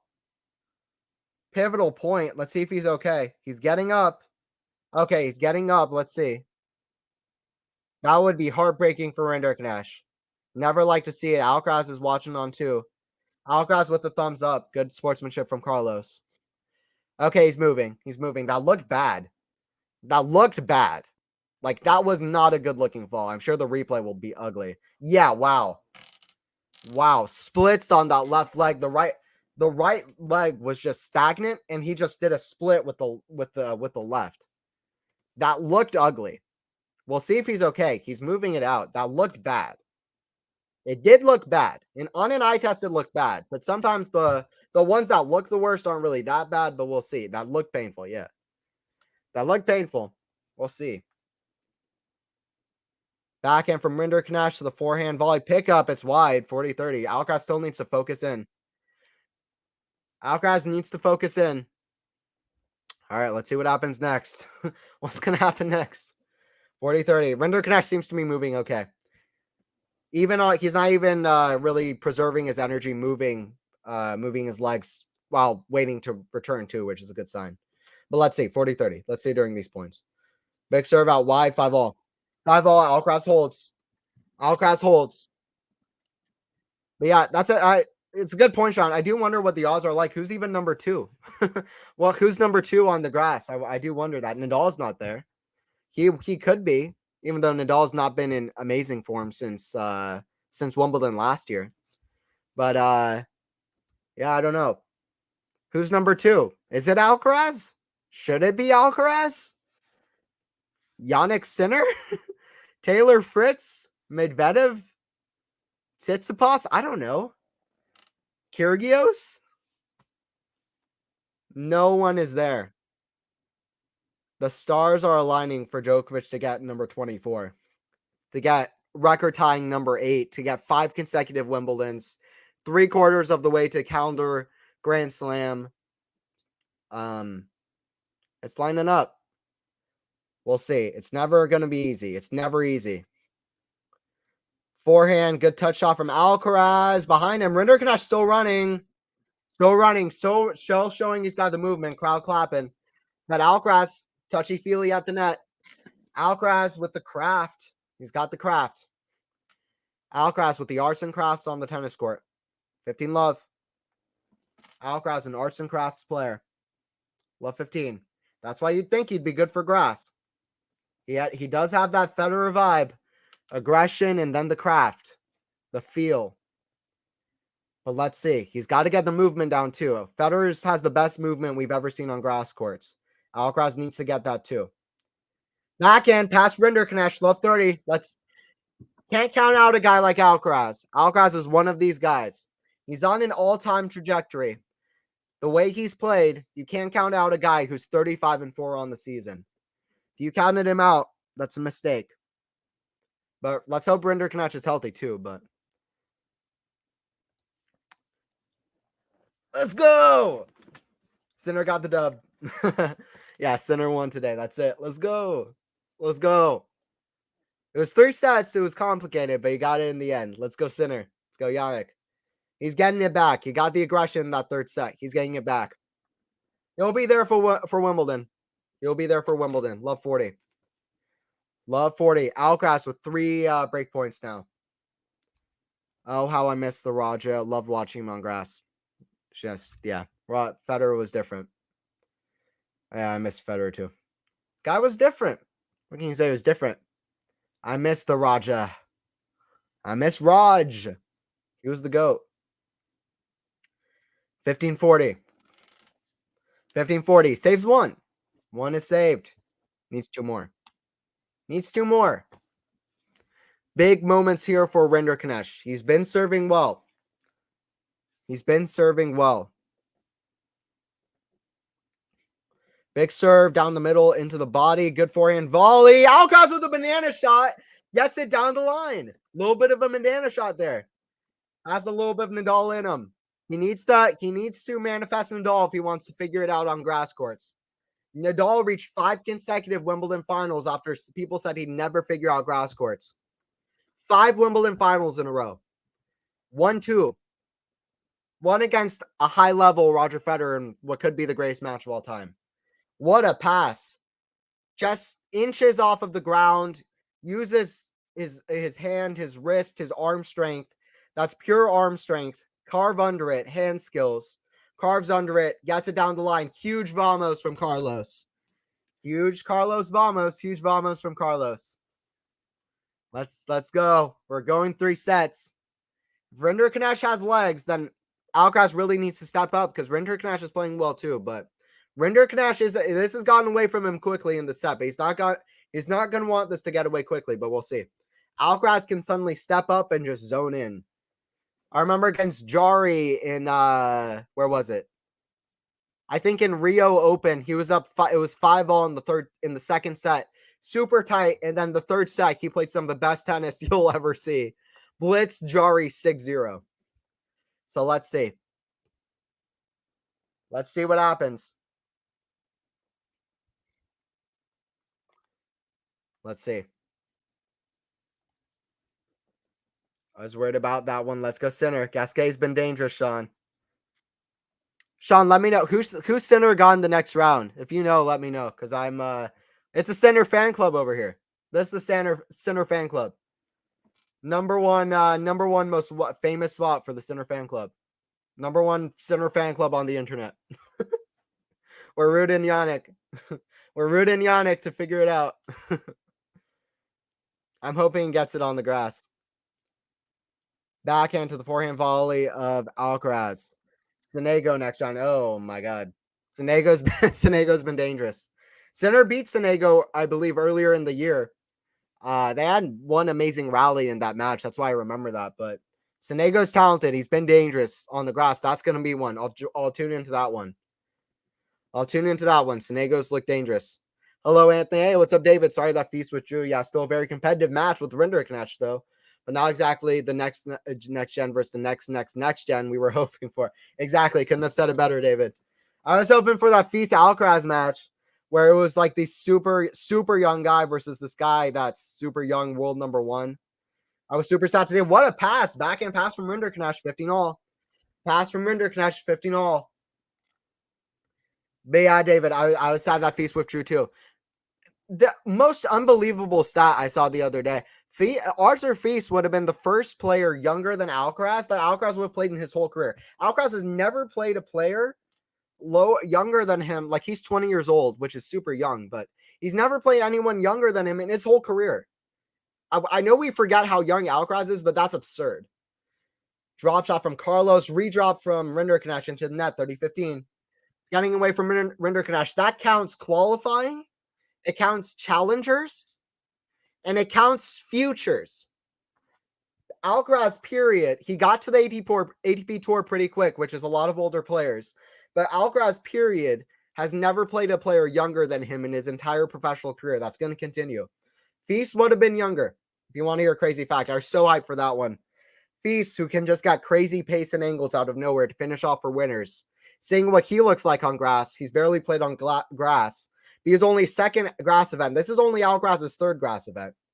That would have been a good one, but still. Alcaraz comes to net. His approach game hasn't really been there. Alcaraz needs to improve his approach game if he's going to be doing really well on grass, but he's gotten away with it a couple of times. 40-15. 40-15. Hey, what's up, Max? I really wish we had that. Yeah, I wish we had that match. I wish we got that match. It's a disappointing one. Wish we got it. This one's turned out to be closer than I think a lot of people, including myself, thought, but I wish we got that one for sure. Feast Alcaraz would have been a blockbuster. Rinderknecht to the forehand of Alcaraz. Pickup. Forehand. Pass out. Rinderknecht to go with the volley. 40-30. Not out of the set yet. He's not out of this set yet. That's crazy, but makes sense. Yeah, it's crazy. Alcaraz is a phenom. Shouldn't be good this young. Exactly. He got to the ATP tour at like 17 years old, so makes sense. First opponent he ever faced, Ramos Vignolas. He's never played anyone younger. Pretty crazy. I wonder who's going to be the first. It might be Feast again. I hope so. Feast Alcaraz. That's going to be a matchup we see loads of times. As long as one of them doesn't withdraw every time we see it. First serve into the net. First serve percentage hasn't been there for Carlitos. 40-30. 40-30. Second serve, kick serve out wide to the Rinderknecht backhand. Forehand from Rinderknecht into the forehand of Alcaraz into the net. Deuce. Do you think Rinderknecht has moved worse since that slip? I haven't seen anything major. Nothing major, which is good signs. Deuce here. Deuce 6-5 in this second set. Holger won the tight two-set match versus Cressy in tiebreakers. Yep, I saw that. Revenge off of a third set tiebreaker. I believe they played in Montpellier semifinals earlier this year. That was a crazy match too. But yeah, Rune, that's a good win for Rune. Cressy's not easy on grass. Won Newport last year. That's a good win for Rune. If Rune figures it out on grass, he could be the guy that steps up. Rune's played great this year. Rune out of the left corner when everybody's looking at all of these other guys could be the guy like, I can do well on grass. We'll see. I don't see why not. Forehand drop shots, too good. Advantage. He's at advantage. That could have been the start of a beautiful rivalry, or perhaps a Djokovic Monfils Esquire. Yeah, and now we'll never know. We'll never know which one. It's what's sad. I hope we get it again. Hope we get it again. I hope it's not like Djokovic Monfils, Nadal Gasquet, Federer Ferrer, which is the craziest one of them all. Federer 17-0 versus Ferrer. Second serve, Alcaraz can't buy a first serve. He cannot buy a first serve. Another serve here coming to push this to 3 sets. Big kick serve out wide, backhand from Rinderknecht to the backhand of Carlos, backhand Rinderknecht, backhand of Carlos. We're going ad side to ad side. Forehand from Rinderknecht to the forehand of Carlos, forehand Rinderknecht, inside in, backhand pass Carlos, backhand way close to net. It's a pass from Carlos, one set apiece. One set apiece. Carlos still second round. One set to decide this one. It was looking dangerous for Alcaraz. Rinderknecht was 3 points away. 6-4, 5-4, love 15 for Rinderknecht. But he couldn't get it done. He slipped up in that 5-4 game. Luckily, it doesn't look like anything super major. Hoping that's the case. Because let's see a good third set. I want Alcaraz to be tested. He needs tests on grass. Going into Wimbledon. I think he should win this one now. He's hitting less errors, but he needs to pick it up. Second set was better from Alcaraz. 18 errors, 6 unforced errors. Sorry, 18 winners, 6 unforced errors. 11 winners from Rinderknecht, 3 unforced errors. It was a high level set. 74% first serve points won.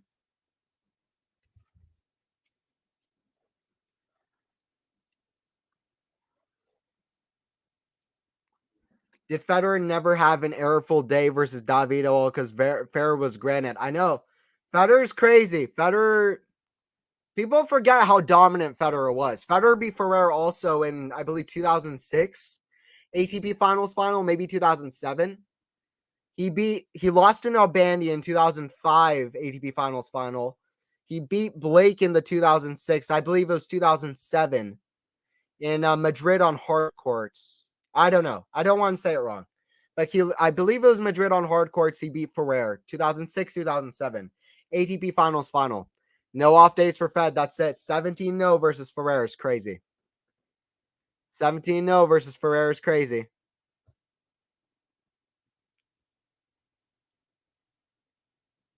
Sometimes people are just more talented, but would have been entertaining regardless. Arthur Fils is very talented too. I wouldn't count out Arthur Fils. To me, is one of the most talented players on tour if he picks it up.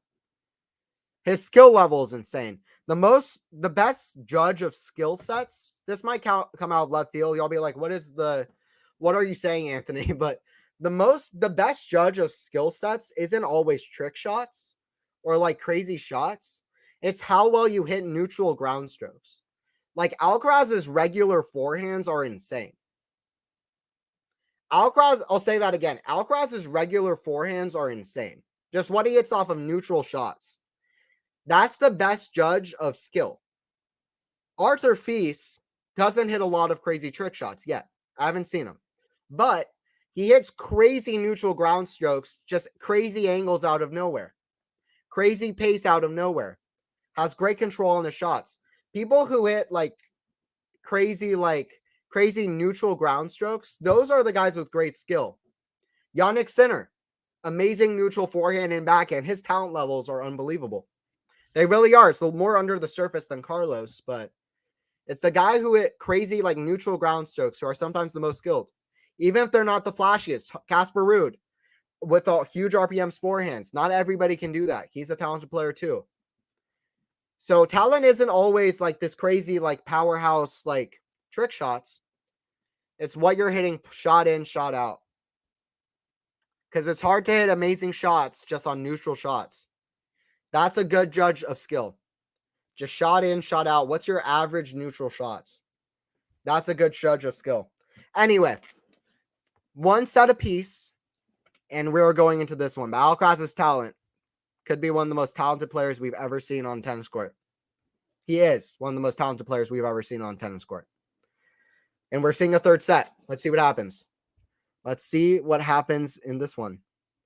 Arthur Feast withdrew from an injury. That's unfortunate. I hope he can recover quickly for Wimbledon. Me too, absolutely. Hope he can recover. Doesn't need to play Stuttgart. Doesn't need to play anything else. Just hope he recovers for Wimbledon.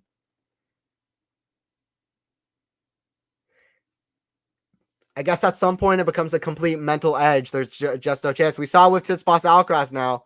That's what it's looking like now. Somewhere around that 6-0, 7-0 mark. It gets tougher and tougher. Nobody beats Vitas Gerulaitis. Was it 16 times in a row? 17 times in a row? That kind of thing. Gerulaitis was different, but it only gets tougher. Alcaraz ready. Alcaraz ready on the return. Let's see what happens this third set. Nothing promised. It was all momentum for Rinderknecht. Now it's all momentum Alcaraz, but nothing's promised, especially for Alcaraz on grass. This is only his third grass event.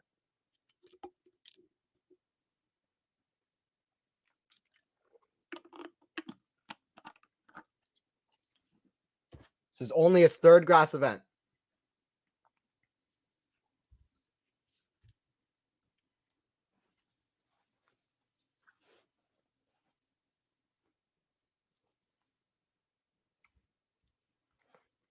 He's just a natural talent. Alcaraz not brilliant on grass yet, but he'll learn with time. Couldn't agree more. Alcaraz will figure it out. This is early stages for Alcaraz.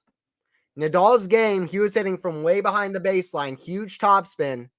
People said he'll never get it on grass. Nadal proved it wrong. If Nadal can do it, so can Alcaraz. I'm not always one to compare Nadal and Alcaraz, but that's a good comparison there. Nadal can do it, so can Alcaraz. Backhand lob from Alcaraz on the first point. Easy smash for Rinderknecht. Alcaraz will need to be more effective. Maybe he's going for crazy winners because he feels like he can't just stay in these rallies. It might just be a bad day for Alcaraz, but he needs to figure something out. If Alcaraz wants to be like these top legends, you can't just have bad days. You need to figure it out on your bad days. That's what makes the legends the legends. 15 love.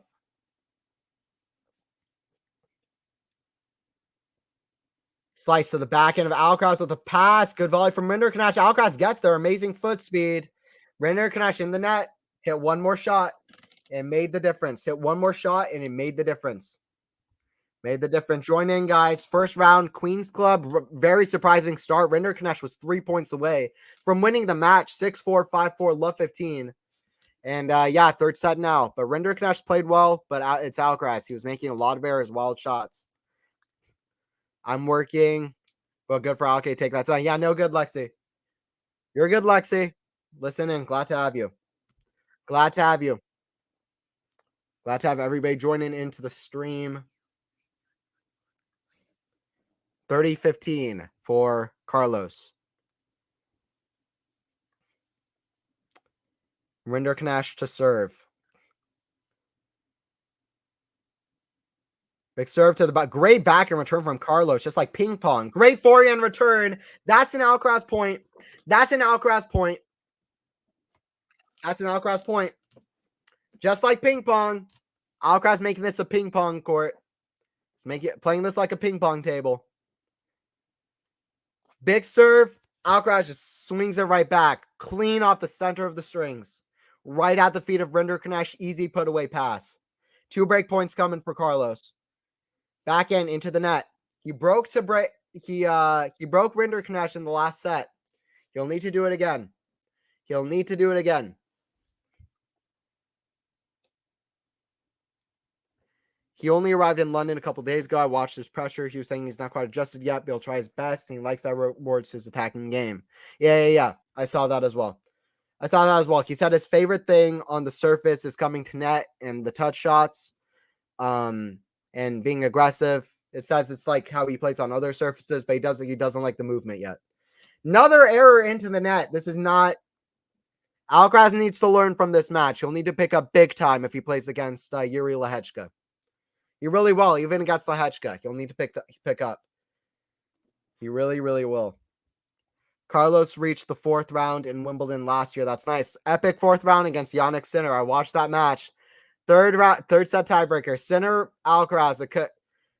That's a rivalry like no other. That's a rivalry like no other. That's the rivalry of the next decade. You better be on it now. After that US Open match last year, after Wimbledon last year, Paris 2021 was great already. I missed that one, but I knew it was going to be good. 1-0. 1-0. Sinner Alcaraz, that's it. He's so fast when I'm out there. I just let those balls drop over in the net. I go for everything. I'm crazy. I'm a crazy person running for every shot, and I don't get 99.9% of them. But I want to get into the opponent's head. You can't get. I don't let anything go. Nadal inspired me in that way. I try to be in that kind of way. But I don't get almost any of them back. Wu Yibing really holding his own against Rublev, loving his emergence this year, and I love to see it. Wu Yibing, one of my favorite players from this year, really is. Dallas was awesome. The final that he played against Isner in Dallas was mainline. That was like a movie the way that played out. Saved a match point in the second set, 14-12 in the tiebreaker. He got a mini break against Isner. Isner broke right back, pushed it to 12-all. Isner couldn't put away like 5 championship points. Tiny margins we're used to seeing from Isner, and that could be a poetic but sad ending to the peak of Isner's career. That match, Wu Yibing played so high level in that event, beat Taylor Fritz in the semifinals as well in a very high level semifinal. Wu Yibing loves the faster courts, can get amazing pace on his shots just out of nowhere. Super talent, crazy shot maker. Wu Yibing is so flashy, such fresh tennis. I hope he keeps picking it up. Keeps rising up. I will be ecstatic if he gets to become a top 10 player. He's still young. He was outside the top 1,000 last year. Now he's in the top 50 or something. But really, so I'm super happy to see that. I thought he would be. I was so out of everybody who's kind of new, Lehechka, Shelton, whatever. I was most excited to see what Wu Yibing would look like. That's a true story because his game is perfect for grass. Slice to the slice of Alcaraz. We're in a slice battle. Oh, what a drop shot. Alcaraz drop shot from Rinderknecht, and it's 15-all. Rinderknecht is still bringing it. He's played well in that first set, but I'm not even sure that we saw the Rinderknecht really being pushed to show that Rinderknecht wasn't tested to play his absolute 100% best. So he could have been playing absolutely incredible. He was playing well. It wasn't clear he was playing out of his mind in that first set, but he's playing well. Alcaraz was making a lot of errors. Oh, what a return from he's playing out of his mind is Rinderknecht, 15-30. Playing out of his mind now. To beat Isner in a final set tiebreaker is just unheard of for inexperienced HB players. Knew he was special. Say 5 championship points too. Crazy. That match was crazy. It was insane. Wu Yibing is crazy. I'm going to check on that Rublev score in a minute. Wu Yibing is awesome. Love the emergence of a lot of players this year. Yuri Lehechka is exciting too. Like I said, all-surface player. Serve to the back end of Rinderknecht. To the back end, pick up volley, half volley from Alcaraz is out, 15-40. Okay, like I said, nothing promised. It's a momentum sport. It switches back and forth. I think we can confidently say now that this is just a bad day from Alcaraz. It's not just nerves or anything. This is a bad day. He's not hitting through his shots. He's hitting weird choices. It looks obvious that he's nervous, but we can say this is a bad day for Alcaraz. This is a good day for Rinderknecht. Alcaraz needs to stop making wild choices and wild errors because this is not pretty. Slice into the forehand, run around from Alcaraz. Back on that ad side, but another forehand from Alcaraz. Backhand is wild and long from Rinderknecht. 30-40, Alcaraz survives. Can Rinderknecht put it away? Make this more interesting, though, but this is not pretty so far from Alcaraz. He'll need to pick up. It was a little bit better end of that second set, but only a little bit. Break point number 2. Alcaraz wants another first serve. Rinderknecht has been beating him with pace a lot off that second serve. He wants a first serve. Maybe just kick a first serve in with a little bit of pace. But he wants a first serve.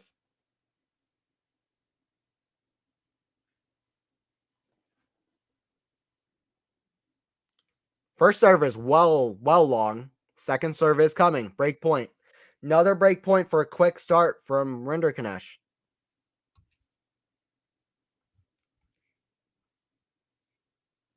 Backhand now from Carlos to the backhand. Rinderknecht with the pass. Alcaraz nearly dies for the shot. Doesn't get it. 2-0. 2-0. 2-0 for Rinderknecht. 2-0 for Rinderknecht. More trouble brewing for Alcaraz. They'll have the whole set to try to break back, but wow. Wow. World number 83 trying to take out Alcaraz, who's been one of the best players all year. Arguably the best Masters player of the season so far. Medvedev up there too, but one of the best players of the year so far. Best win-loss percentage of the year so far. He's only not made the semifinals in one tournament that he's played, has Alcaraz. He only didn't make the semifinals in Rome when he lost to Marajan. Similar case. He had never played Rome. He had never played Queens before this.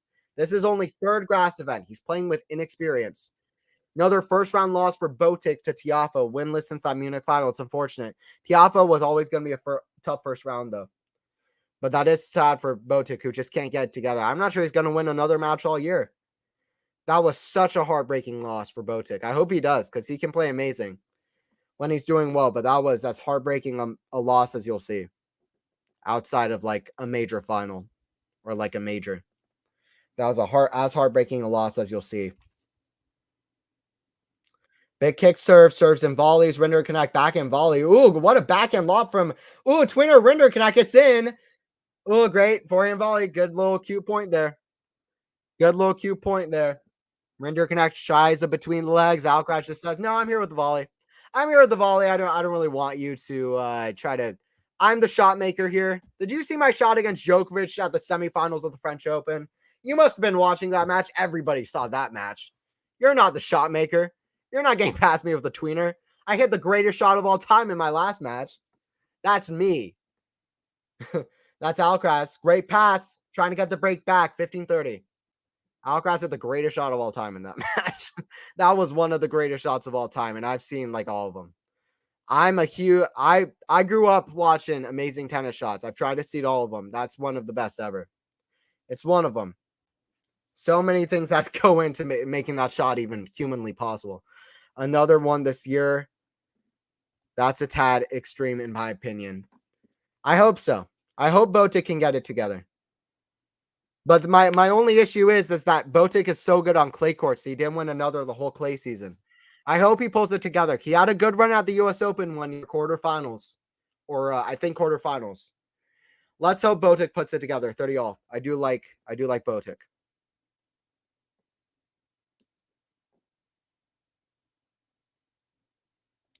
That third round versus an informed Ate at the time was just crazy. Was shocked when I see what Sinner did in the fourth round. Good shout. I forgot who it was, but Alcaraz's match in that third round was really, really good. Really good stuff. I was like, okay, he's figured it out. Problems for everybody else. But Alcaraz, Sinner showed Sinner showed Alcaraz's weaknesses on grass more than Ate did. He was feeling really rushed on his shots. The movement wasn't there to try to retrieve Sinner's aggressive shots. Ate couldn't do much against Alcaraz. Alcaraz did play amazing. Alcaraz played really well against Sinner too, but Sinner played incredible. But Alcaraz still has some weaknesses on grass. He needs to figure it out. But he did play really well in that match. He did play really well in that match. Okay. Jane Rublev, let's go, Andre. Got the win over Wu. Ooh, half volley pickup in the net from Rinderknecht, 30-40. Good luck with the rest of the stream, Anthony. I'm going to cover Zverev team. See ya. Okay, all right. See you later, David. Yeah, have a good one with that one. That should be a good one too. Have a good one with that one. Appreciate it.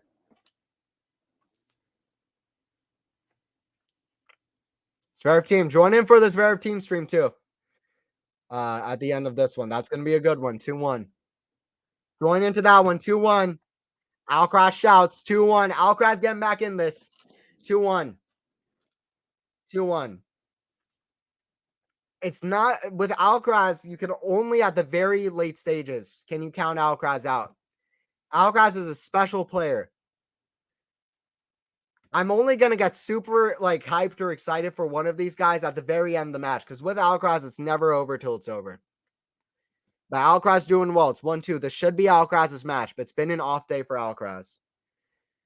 It's been an off day for Carlos.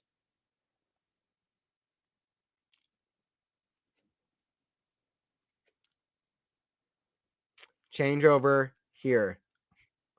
Yeah, Rublev got the dub. Let's go, Rublev. Yibing Wu, though. Watch out for him on grass. Watch out, Yibing Wu on grass. He got to set off Rublev, and only his like second or third grass event. He's a danger.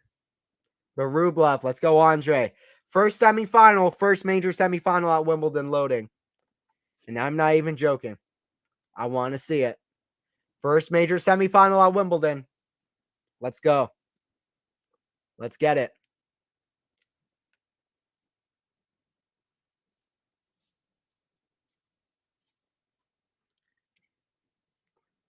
Alcaraz quick to go back to the service line, ready to serve off the changeover. Thank you guys for joining into the stream. Don't forget to like and sub. It's Anthony on the commentary here. Alcaraz hasn't brought his best level. Rinderknech has brought probably his best level. Very, very good level. And Alcaraz just hasn't been there. Let's see how this one finishes up. If you want to see who's going to show up against Djokovic at Wimbledon, you want to see this one. How's Alcaraz looking on the grass? Alcaraz needs to get more first serves in. He needs to hit less errors. He needs to be a higher percentage. He's giving a lot of these points to Rinderknech. The pace is troubling Alcaraz. The pace is really hurting him. He's feeling rushed on a lot of these shots. He's also not moving well to cover a lot of shots. The pace of Rinderknech is hurting Alcaraz. He's a 6'5" guy as Rinderknech. He can get a lot of pace on those shots. He can hit down on the shots from 10 feet behind the baseline. He can still get them in the court. He's a tough player as Rinderknech. We'll see what Alcaraz can do. 15 love. Backhand Rinderknech to the forehand of Alcaraz. Cross court's the winner. 30 love. 30 love for Alcaraz.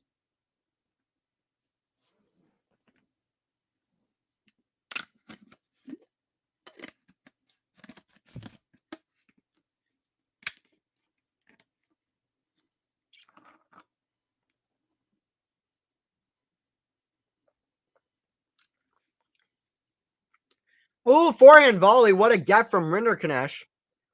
Looked like an impossible get. He's 6'5", but he's got the speed too. A couple of really great gets. Alcaraz easy volley in the net, but I'm sure he didn't expect Rinderknech to get that. It looked impossible. Rinderknech with a few shots that seem like they're definitely going to be double bounces. Nope. He's got the speed. Alcaraz frustrated. He's frustrated. Big serve down the line. Rinderknech chip forehand return. Alcaraz inside in.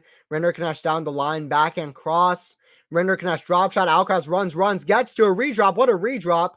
Behind Alcaraz. Alcaraz is there. Backhand lob. It's going to be long. Rinderknech's shot on the baseline was called long. He's challenging. I thought it caught. Alcaraz isn't sure either. I think they ruined what was looking like a great point.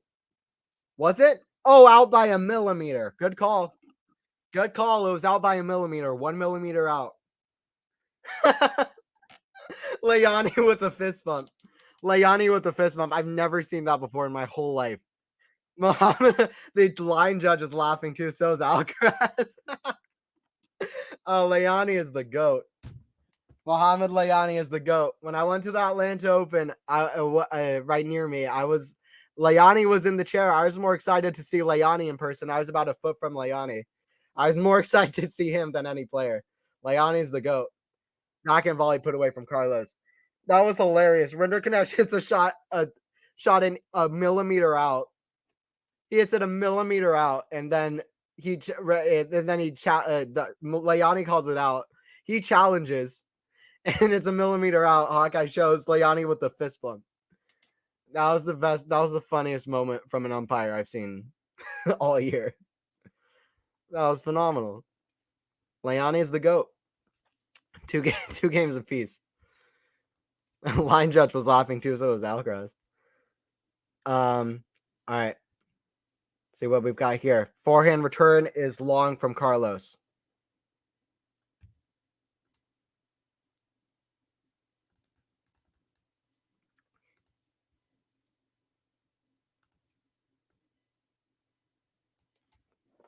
Big serve to the forehand return of Carlos. Another forehand from Carlos into the backhand volley of Rinderknech is a good one. Rinderknech a wall out the net. Lob over 6'5" Rinderknech. Got a smash. Puts it away. 30 love Rinderknecht. It's getting good. Stand up. Crowd is standing up. It's getting good now. It's getting good now. Layani fist bumping. ALCARAZ trying to figure it out on the grass courts. Rinderknecht out of nowhere. trying to create a Mirajan upset on the grass. Fabian Mirajan Rome upset on the grass. ALCARAZ first time in the Queens Club. First serve's out. Second serve. Second serve. Gabby, I can't do that. I can't do that. But Tennis TV's got it for you. Tennis TV is a great place for it. If not Tennis Channel as well, I'm not sure what they're showing right now. But hopefully you can find it. I'm here to here for a watch along. If you want to watch along with me, here's some insights. Just watch me talking about the match. Hear what's going on in the match if you don't have access to it. Try to do my best. Right now we're in the Queens Club, the green grass of Queens. Rinderknecht to serve. Second serve is a kick serve, back and return long. 3-2. Rinderknecht. 3-2 Rinderknecht. ALCARAZ goes to the other side. ALCARAZ goes to the other side. 3-2. We're 25 minutes into this third set. Let's see the stats. Let's see what both players need to do a little bit better here. What do both players need to do a little bit better? First serve percentage. I know ALCARAZ needs to make more first serves. But let's see. Is this match stats? It's really not quite as bad as I thought, but still 69%. For ALCARAZ's serve just isn't that great anyway, because first serve percentage is almost a must for ALCARAZ, and especially on grass. He would like to up his first serve percentage. First serve points won isn't amazing for either, but it's better for Rinderknecht. ALCARAZ needs to win more than 69% on first serve. He needs to win way more than 50% on second serve. 11 out of 22 is not good. ALCARAZ needs to do better on serve. I don't know what this 4 unforced errors for. ALCARAZ, hey guys, ALCARAZ has hit 4 unforced errors in the whole match. What? ALCARAZ has hit probably like 45 unforced errors, 35 unforced errors. ALCARAZ needs to lower unforced error count. ALCARAZ has hit so many unforced errors, this isn't even be able to calibrate it. He's hit 38 winners. Both of these unforced error counts are definitely wrong, although Rinderknecht's, I'm sure, is closer. But yeah, ALCARAZ needs to do better on serve. He needs to do better on serve. No doubt about it. Needs to do better on serve and needs to keep being high percentage and going down on errors. This isn't his day. We know that, but these all-time greats, they need to figure it out even on their worst days. I'm not saying ALCARAZ is an all-time great, but if he wants to be, if ALCARAZ wants to be, he's not there yet. If he wants to be, then he needs to figure it out. Then he needs to figure this out. Top players in the world, they figure it out on bad days. That's what he needs to do. Juan Hoyas, doing great, man. I appreciate it. This is better than other channels doing the same. Keep it up. I appreciate it. Thank you. Ooh, great backhand pass from Rinderknecht. I appreciate it, Juan. Yeah, I hope you join in for my other streams too here on QualityShot Tennis. If you also want to follow me, my name is Anthony Hirsch. I have a YouTube channel. I'm starting out, Tennis Commentary Booth with Anthony Hirsch. I'm at Commentary Booth on Twitter. You can follow me on Twitter for more tennis stuff at Commentary Booth, Tennis Commentary Booth. So, yeah, if you want to follow me, I'm Anthony Hirsch. So, I'm enjoying doing the stream for the QualityShot Tennis. We got a lot of great commentators over here. David's awesome. He was in the chat earlier today. David's the GOAT. David's awesome. Check out his streams. I love watching his streams all year. David's great. Check him out for sure, too. He's doing Zverev versus Team. U.S. Open final rematch. Hopefully this first round of a 500 is higher level than that major final, but just kidding. Just jokes. But that should be a good one. Should be a good one. Join in. 30-15 for ALCARAZ. 30-15 for Carlos.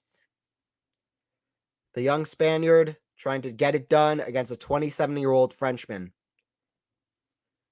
who's really come out of nowhere and made a contest of this. He's a lucky loser. Feast withdrew earlier today. Rinderknecht did not know he was playing this match, but he's making the most of another chance in this event. He's making the most of another opportunity. Lost to Dimitrov in the qualifying. Forehand approach is long from Rinderknecht. 40-15 from ALCARAZ.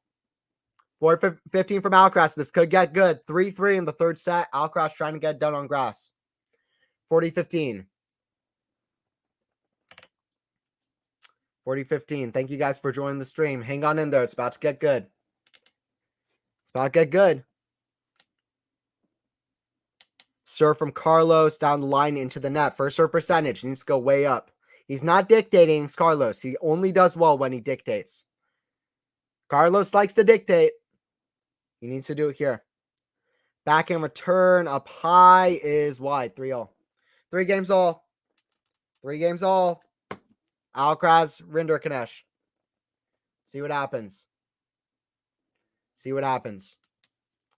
Man, don't you love it? Don't you love the grass season? I love it. I love it. It's been random so far, and I know that's a big complaint for a lot of people, but let's just make it longer. Get these guys more experience. It's such a difficult and novel surface. We need to make it longer so we see a higher level on the surface. But listen, it's such a fun watch. And just like clay brings out the grinding kind of rallies, grass brings out the aggression and the touch, and you love it. Ooh, what a shot from RINDERKNECH, but a great touch shot from Carlos. Fun point, and that's the dynamic points you see on grass. That's the dynamic points you see on grass. Love 15 for ALCARAZ on RINDERKNECH's serve. Didn't do enough with the volley. Great stretch volley from RINDERKNECH. His defense has been great. RINDERKNECH has been great on defense. Love 15. Let's see what ALCARAZ has got. Is this when ALCARAZ breaks away? These top players, they can feel when they have a chance to break away. What can Carlos do? Big serve down the middle. Terrible placement. Terrible placement. ALCARAZ is all over it. Basically right in the center of the box in the sweet spot of ALCARAZ's forehand. ALCARAZ says, please give me more of those, please. I want more of those. I want more of those. I need to dictate. I haven't been able to dictate in these rallies. Love 30. Unforced errors, 13 for Carlos, 10 for RINDERKNECH. But so far, the winner count is only going up for ALCARAZ too. Great kick serve catches ALCARAZ off guard, 15-30. 15-30. Is this one ALCARAZ breaks away? RINDERKNECH will need to play clutch. RINDERKNECH will need to play clutch. We've seen it before. Gihon, last year, Carreno Busta, 19-17 tiebreaker, saves like 7 match points. RINDERKNECH can be crazy clutch. He'll need to be. He will need to be. First serve is too good. Pretty much in the same spot, but a little bit more pace. A little bit closer to the sideline, and it's too good. 30-all. ALCARAZ not there. ALCARAZ's movement's not there, and he didn't move up to that serve like he needed to. 30-all. See what happens next. 30-all. Big kick serve out wide. He's hitting crazy angles on those serves. Is RINDERKNECH. But he just missed that one, though. Second serve coming. Second serve coming, though. He did miss that one wide. First serve down the middle into the body. Hits the sideline from ALCARAZ. RINDERKNECH doesn't even challenge. ALCARAZ fist bumps. Great return from ALCARAZ. It could have been tough. Body serves, underrated. I'll say it once, I'll say it again. Body serves, an underrated switch up every now and again. But ALCARAZ with the break point, 30-40. ALCARAZ returning better. He needs to return better to dictate, especially if he's not making first serves in. He needs to at least get into RINDERKNECH's service games. And he is here. Is this when Carlos breaks away? First serve is long, second serve coming. Just long, second serve coming. RINDERKNECH is, you can just see it on his face. He's as zoned in as you can be, is RINDERKNECH. He's zoned in. He knows this point is huge. Kick serve. Backhand down the line. Carlos with a forehand into the net. Deuce. 3 games all deuce. Is ALCARAZ breaking away, or is RINDERKNECH going to be clutch? Feast didn't show up today, but RINDERKNECH did. Sad for Feast. Hopefully he shows up matches later on. Sad that he got injured, couldn't play. I still wish we got to see that one, but RINDERKNECH, he's taking the best of his chances. Big serve, not the best placement on RINDERKNECH's serve in this game. Backhand volley put away, easy. ALCARAZ run into the deuce side. RINDERKNECH sees the ad side open and says, you know what, I'll just hit it over there. You're running over here, I'll just hit it over here. Advantage to Arthur RINDERKNECH. Ben Shelton's serve looked huge the other day. It looked massive. 144 miles per hour serve to finish off the first set. Second set, to finish off the match, 2 tiebreakers. He had an absolute monster, like 140 miles per hour serve. Insane side spin. His serve, I knew would be monster on grass. Let's see What results he gets on grass? Great shot from ALCARAZ with forehand pass. We've seen that before. We've seen a forehand pass from ALCARAZ before, and we'll see it a million more times. Deuce. 3 games all deuce. This is a big, important game. Every point in tennis starts the same, but they're not all worth the same if we're being honest. They're all worth 1 point, but not all points are equal. Not all games are equal, and this is a big game. Oh, Rinderknecht yells, big fist bump. Got a tough volley, and he just lands it on the baseline. Right in from the baseline. Good volley. It was a tough one. A lot of pace to work with. Had to hit it a little bit behind him, but he just controlled it. A little bit of a fist bump for Rinderknecht. Advantage Rinderknecht. Can ALCARAZ pull this together, though? He had chances. Too good. Rinderknecht holds. 4-3 for Arthur Rinderknecht. Good hold for Rinderknecht. Good hold for Rinderknecht. What happens next? 2 games away again. He was 3 points away in that second set. What happens next? What happens next? Anthony on the commentary here for Quality Shot. Anthony on the commentary or Quality Shot. ALCARAZ doing a little bit better returning there. He was handling Rinderknecht's pace a little bit better. He's handling the pace a little bit better. Thanks, Anthony. I missed the matches yesterday, but I'm glad you're giving me the highlights. Woohoo. Yeah, of course. That's what I'm here for. That Shelton-Wolf match. Wolf was down a break in that second set, and Shelton came back and won the match. It was a bit of a crazy call in that second set tiebreaker. To me, it looked like a double hit, but I don't know. Only the players on the court know. But anyway, that was a crazy match yesterday. 2 very talented players. JJ Wolf and Ben Shelton, 2 talented American players. I didn't see all the matches yesterday, but I saw that one. I watched the Venus one. I saw the Venus one. Thanks for anybody who joined into that. That was fun. I'll try to commentate more women's tennis too. But men's tennis I follow deeper, but listen, women's tennis is killing it too. Women's tennis is killing it too. The depth of the field right now is crazy. And they've got great rivalries at the top. You better believe it. Great rivalries at the top of the game. Women's tennis is killing it too. But it is 4-3 for Rinderknecht against ALCARAZ. Rinderknecht guy impressed me after that win with Boost, I think, last year. I mentioned it earlier, Lexi. That was one of the craziest moments I saw all last year. It was like 1816, 1917, the tiebreaker. Just regular stuff, saved like 9 match points. Regular things you see in 250s. Rinderknecht has a tough mentality. You saw it there. Serve is way wide from ALCARAZ on the first serve. He'll need the second. He'll need the second serve. Second serve coming. Forehand return from Rinderknecht. Puts away a volley. Love that. Return in volley from Rinderknecht. Sprints to the net. Love 15. Trying to break away here. See what happens.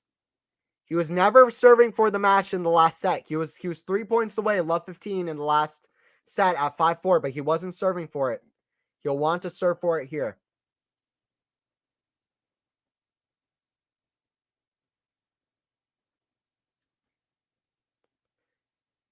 Forehand, inside out from Carlos. Backhand from Carlos. Shots are falling fairly short, though. Backhand from Carlos into the backhand volley of Rinderknecht is long. ALCARAZ fist bumps. Let's see what ALCARAZ has got. I hope Shelton stays consistent. Yeah, for sure. He's exciting. I was expecting Draper to break out this year, but he's been missing so many matches due to his cramping issues. Too bad. Cramping, injury. Draper is my guy. Draper is killing it at Challengers last year. Super skilled guy. Big game, big forehand, big serve. But Shelton and Draper, those are 2 young guys, big servers. Both very talented guys. Hope Draper comes back. He's had results when he's been playing. Jack Draper, he just needs to play, but he could be one of these guys. He could be a top 5 guy with these other young players, but he just needs to play. We'll see what his potential is, but we just haven't been able to see it yet. He loves the grass. Too bad he pulled out of Wimbledon. Another forehand error from Carlos. Errors are stacking up, and it's 15-30. Wild match from Carlos. This would be a weird upset. Inexperience for Carlos on grass, but you just have to say it's wouldn't be a good loss for Carlos. Wouldn't be a good loss. See what happens.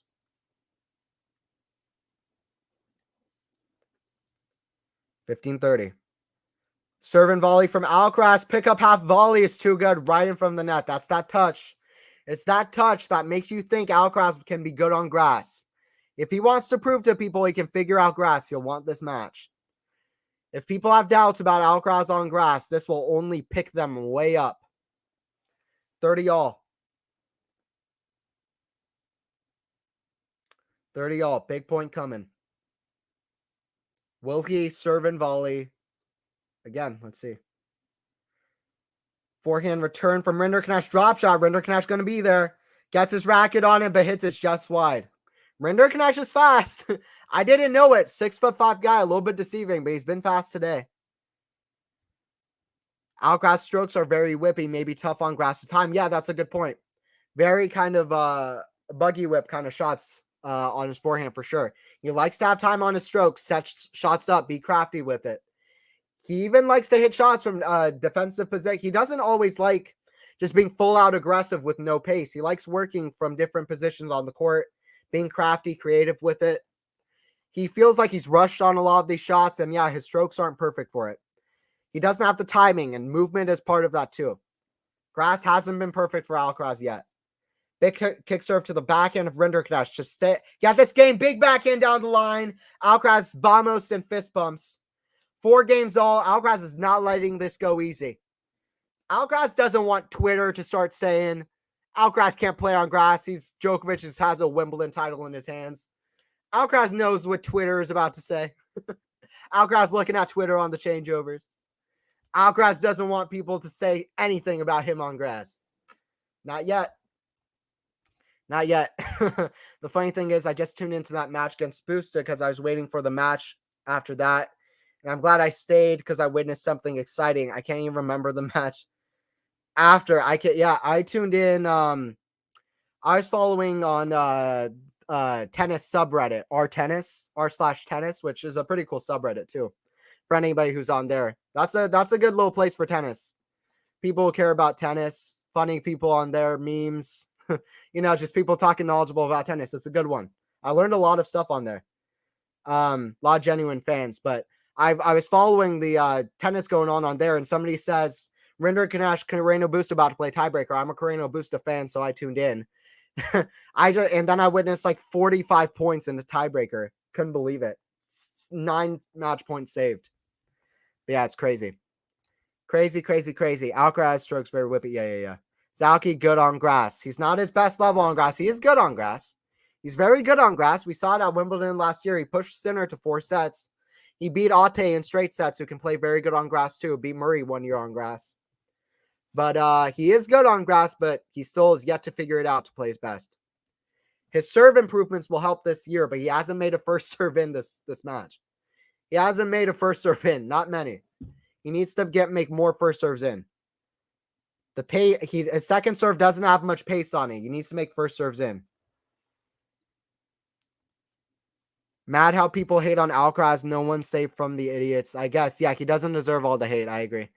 He doesn't deserve all the hate.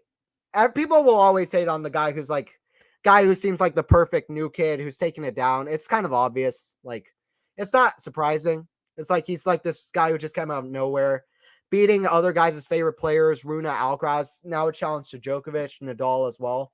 It's not surprising, but ALCARAZ is a great sportsman, only good for the tennis.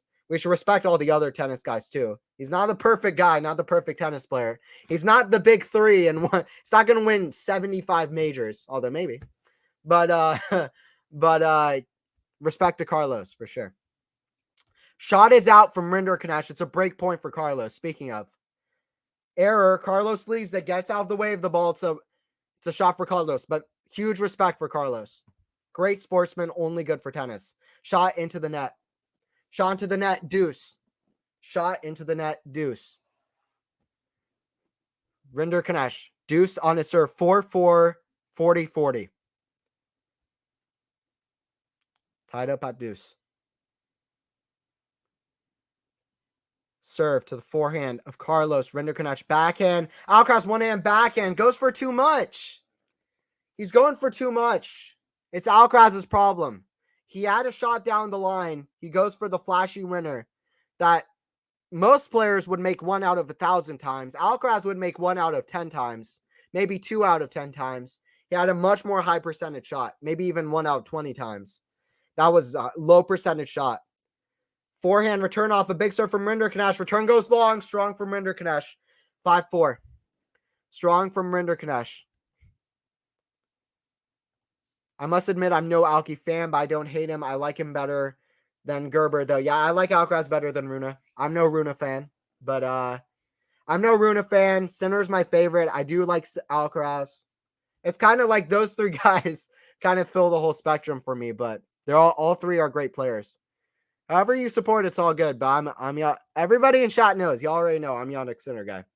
I do like Carlos too. They are overhyping him. That is not good for tennis or for the other upcoming players. I will say one thing I don't like is when I hear people saying stuff like, Alcaraz is tennis.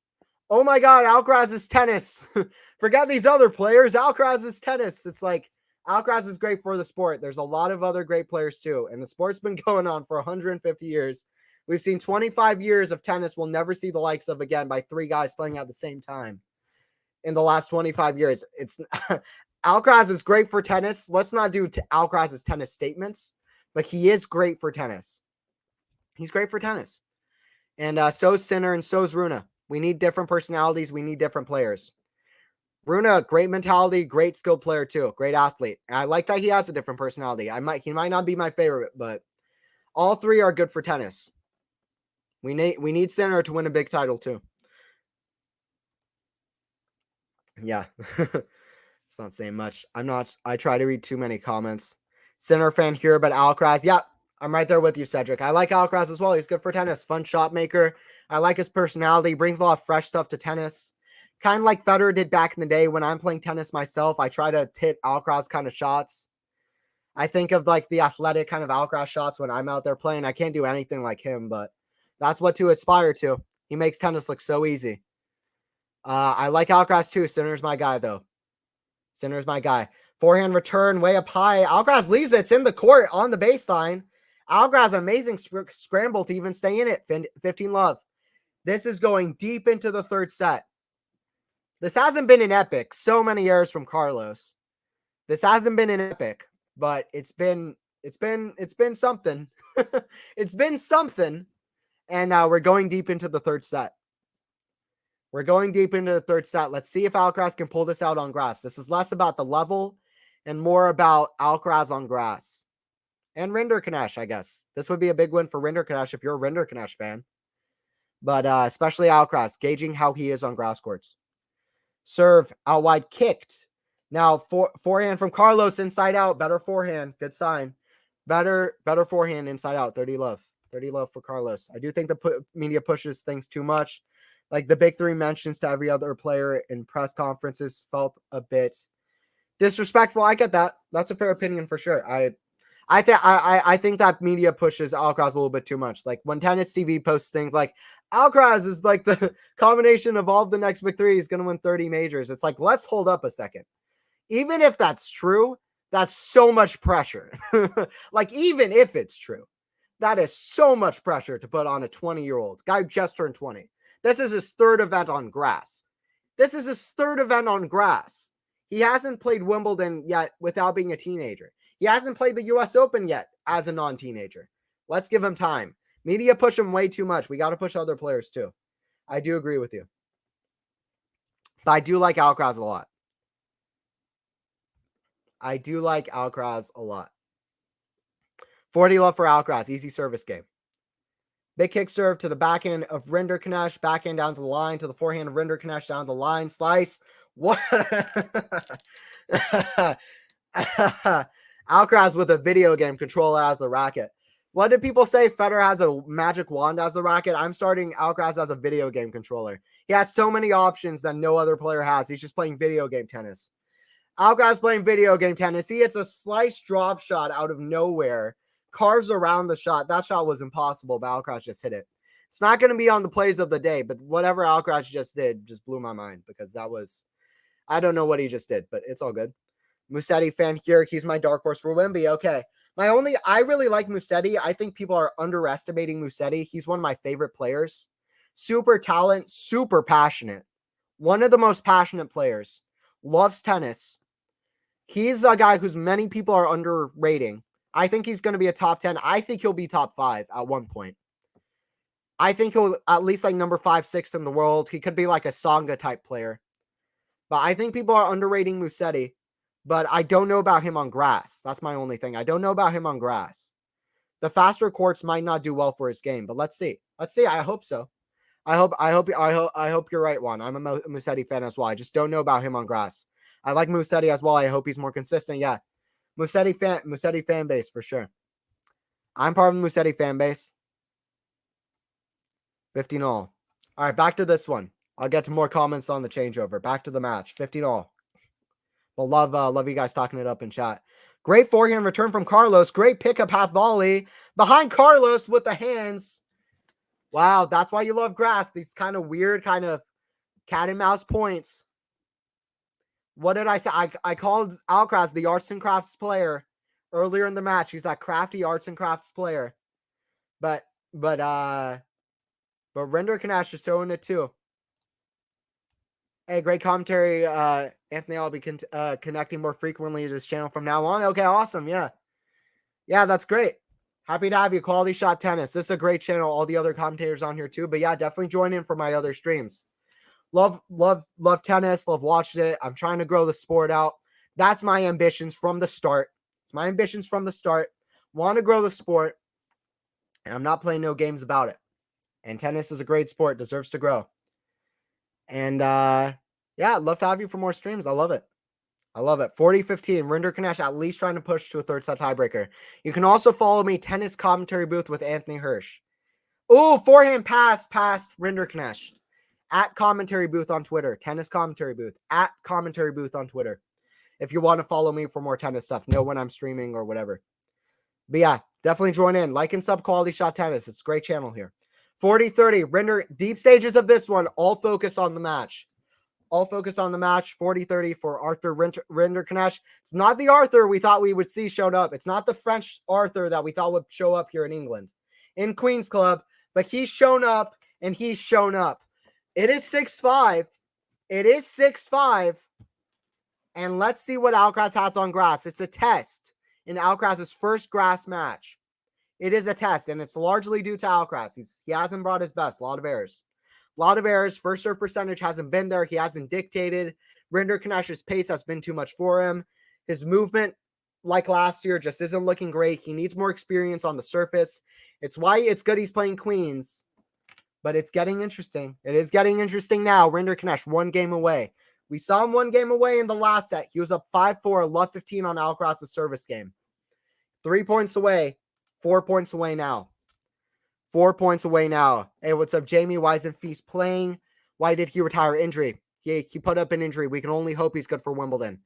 He played Wimbledon Juniors 2021 after losing the junior final to Van Asch, French Open. So he's played on grass before, but this is only a second grass event. So he's still new to the surface.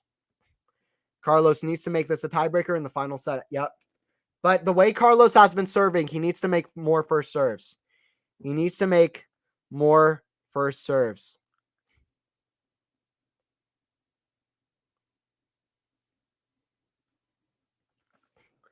I'm just enjoying Stefanos to enjoy his fake romance with Badosa. Now I know that's first thought was you, Lexi. Badosa's stealing your guy. It's a social experiment. Those two are, I don't know what's going on over there. It's a social experiment. Those two, I mean, 5-6. ALCARAZ to serve in this one. Big serve into the net. Can't get a first serve in. Second serve coming. Forehand return from RINDERKNECH into the ALCARAZ forehand inside in. Forehand from ALCARAZ. Backhand ALCARAZ cross court. Backhand slice from RINDERKNECH. Forehand inside out. Backhand RINDERKNECH. Deep on the baseline. It's too much. Left 15. We saw it in the second set. Is it going to be different in the third set? Alcaraz serving 4-5 in that second set, and Rinderknech wins the next. Sorry, Alcaraz wins the next few points and holds. Same similar situation here. He was 3 points away in the second set. Can he pull away in this third set? Hey, what's up, Philippines? Love having everybody all around watching. James, how do they sign the qualifying? I was hoping a Dimitrov Alcaraz. That was a great match in, where was it? Monte Carlo, one of the clay events. That second set was one of the best shot making sets I've ever seen. Period. That was remarkable. Super underrated. 15-all. Alcaraz trying to make this a third set tiebreaker. Alcaraz trying to make this a third set tiebreaker. Anthony, thank you for pointing that out. I'm sorry about the situation, Lexi.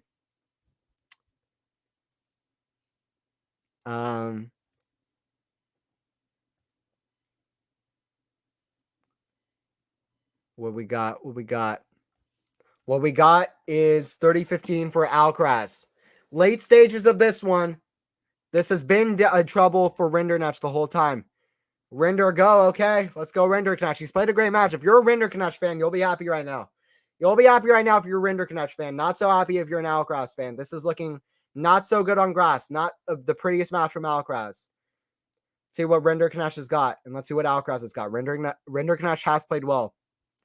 Alcaraz with a lot of errors, though.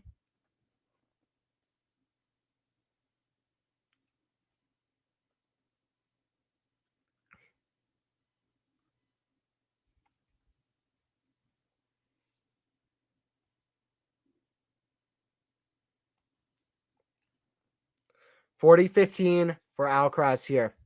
I think we're seeing a third set tiebreaker. Guys. Nobody stepping up as a threat at Wimbledon. Will it be Carlos? He'll want to win this match because so far it hasn't been the prettiest match. Big serve is a winner. Alcaraz holds. And Alcaraz holds. All right, guys, if you're watching, tell me. Who do you think is winning the tiebreaker? What's going to be the score and who's winning? You tell me.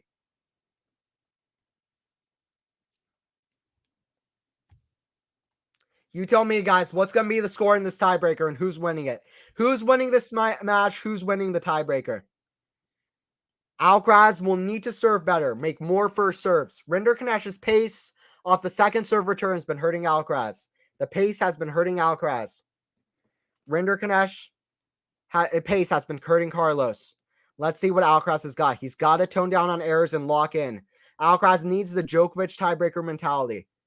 Djokovic 6-0 tiebreakers at the French Open. Alcaraz needs to get this here. Carlos wants his tiebreakers, no doubt about that. Backhand to the backhand of Rinderknech. Forehand from Alcaraz, inside out. Backhand Rinderknech with the pass. Alcaraz with forehand. Rinderknech is there. Alcaraz there again. What a rally. Rinderknech is there again with the drop shot. Alcaraz runs to the net. Past him. He falls over. But he wins. And he fist bumps to his Alcaraz on the ground rally of the match. 1-0 for Alcaraz with the mini break. And that's what it's going to take. 1-0 for Carlos. 1-0 for Carlos. Great shot behind him. They're showing the replay now from Alcaraz's perspective. Slipped a little bit as he went to the net. 1-0 for Carlos. 1-0 for Carlos. Rinderknech 2018 LOL beats the Busta tiebreaker. I think so, Lexi. That'd be crazy. Beating the Carlos saves 10 match points. Saves 10 match points against Alcaraz. What's the record? 24-22, I think, Isner Opelka last year. 1-0 for Carlos. It's getting good, guys. 1-0 Carlos. First serve down the middle of the court. Drop shot, Carlos. Rinderknech is there. 2-0 though, Carlos. Shot in the net. Alcaraz is picked up. He wants this. He's zoning in when it matters most. Is Alcaraz okay? It seems like it. Yeah, he slipped a bit there, but he seems fine. He's okay. Alcaraz is okay. Alcaraz is good.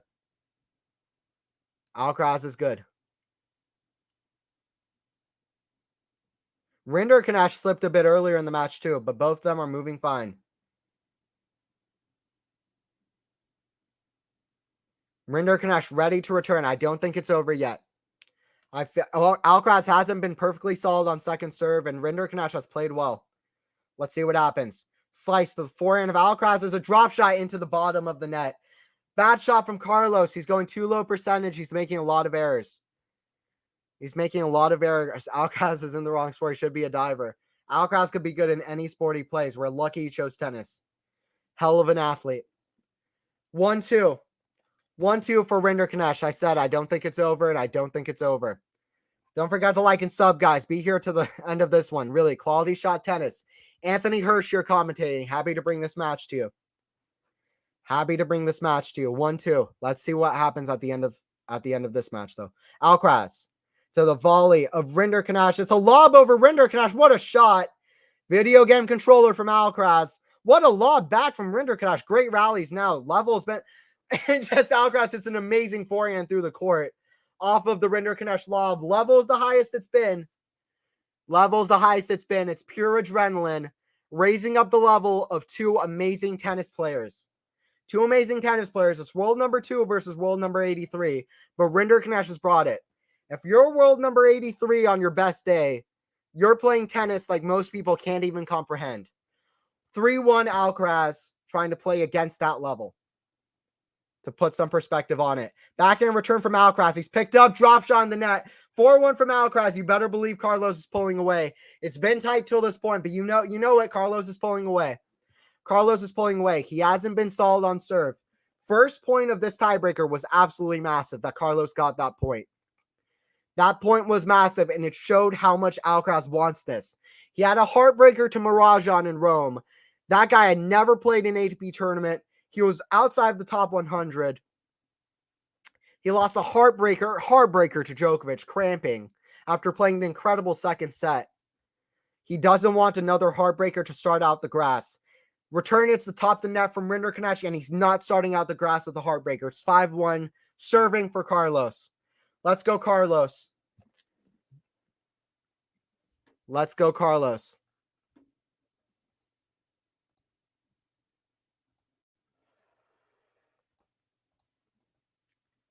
Let's go, Carlos. Carlos has it. Maybe your connection is lagging for Zoom to watch. Am I lagging a bit? Always seems to happen at the worst moments, you know? Is it back now? Hope I'm back now. It's going to be a good one. Stay for the end of this one, guys. 5-1. 5-1 in the tiebreaker. The Brits are getting a treat. Hopefully Alcaraz keeps coming to Queens. Absolutely. Great shot making. That first point of the tiebreaker was the point of the match. We haven't seen that from Carlos. Carlos is good when he's shot making, when he's smiling, hyping up the crowd. First serve is a let from Carlos. Rinderknecht has a great mentality, though. Rinderknecht is not done yet. Rinderknecht thinks, I'm sure Rinderknecht thinks he's played the better tennis this match. He may have. But Alcaraz has been clutch at the end here. He's been clutch when he needs it. Forehand volley is a drop shot. Rinderknecht is there with a slice down the line. Lob from Alcaraz. Was it deep from Rinderknecht? Might be getting a challenge here.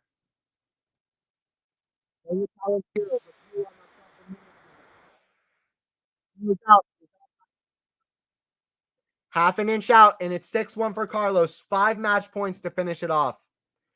We were mentioning earlier, Rinderknecht saved 9 match points against Carreno Busta in a tiebreaker last year, but 5 in a row is a different story. It's got to be that Rublev versus Fokina. He's got to manifest that Rublev versus Fokina. Come on, Rinder. That's it.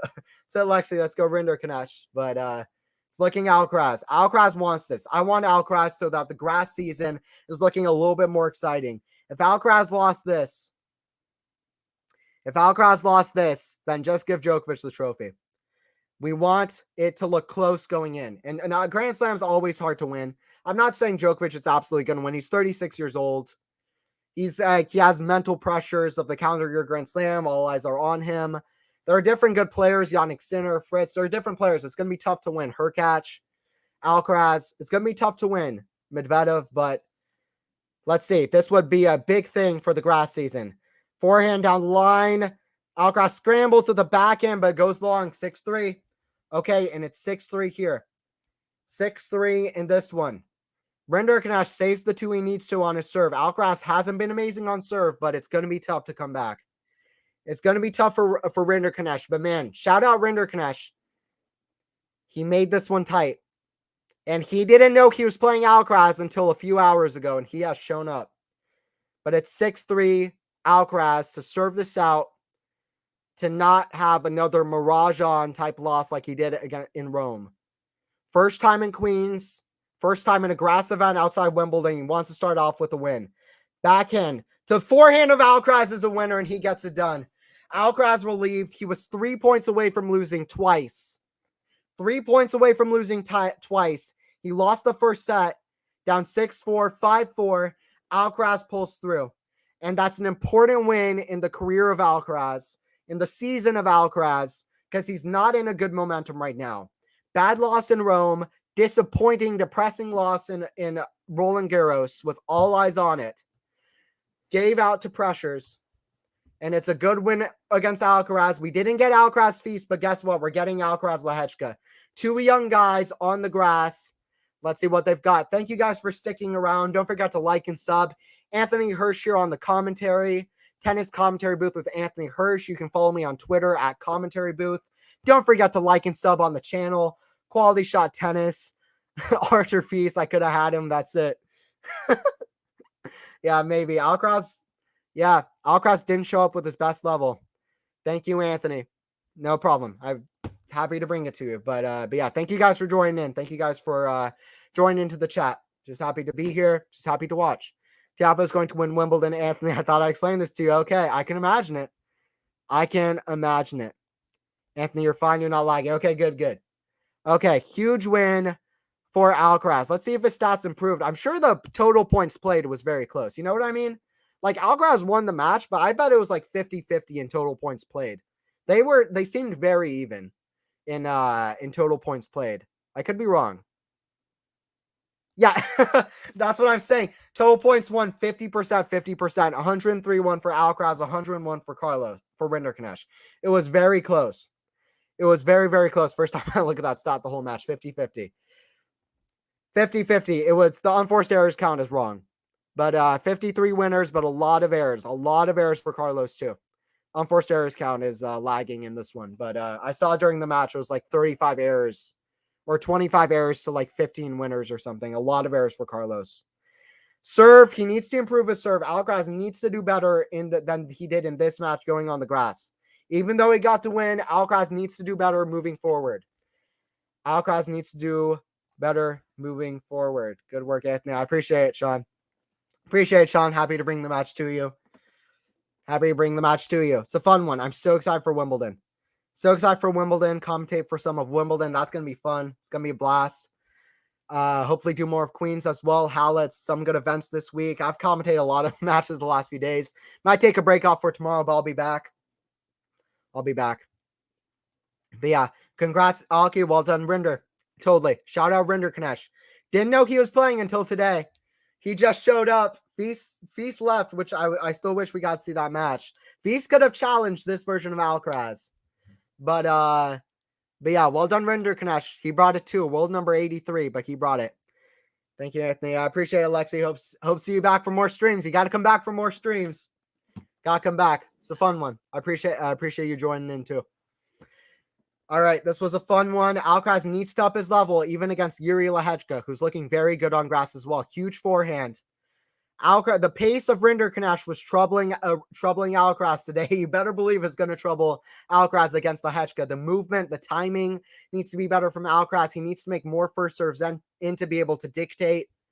There's a lot to improve for Alcaraz, but he'll be happy that he got the win at the end of the day. Alcaraz got the win at the end of the day. 4-6, 7-5, 7-6, 7-3 in the tiebreaker, 2 hours and 37 minutes.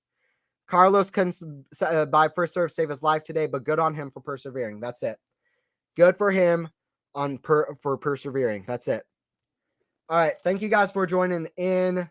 That's been me. I'm sad we didn't see Feast versus Alcaraz, but this one brought it to 7-6 the third set.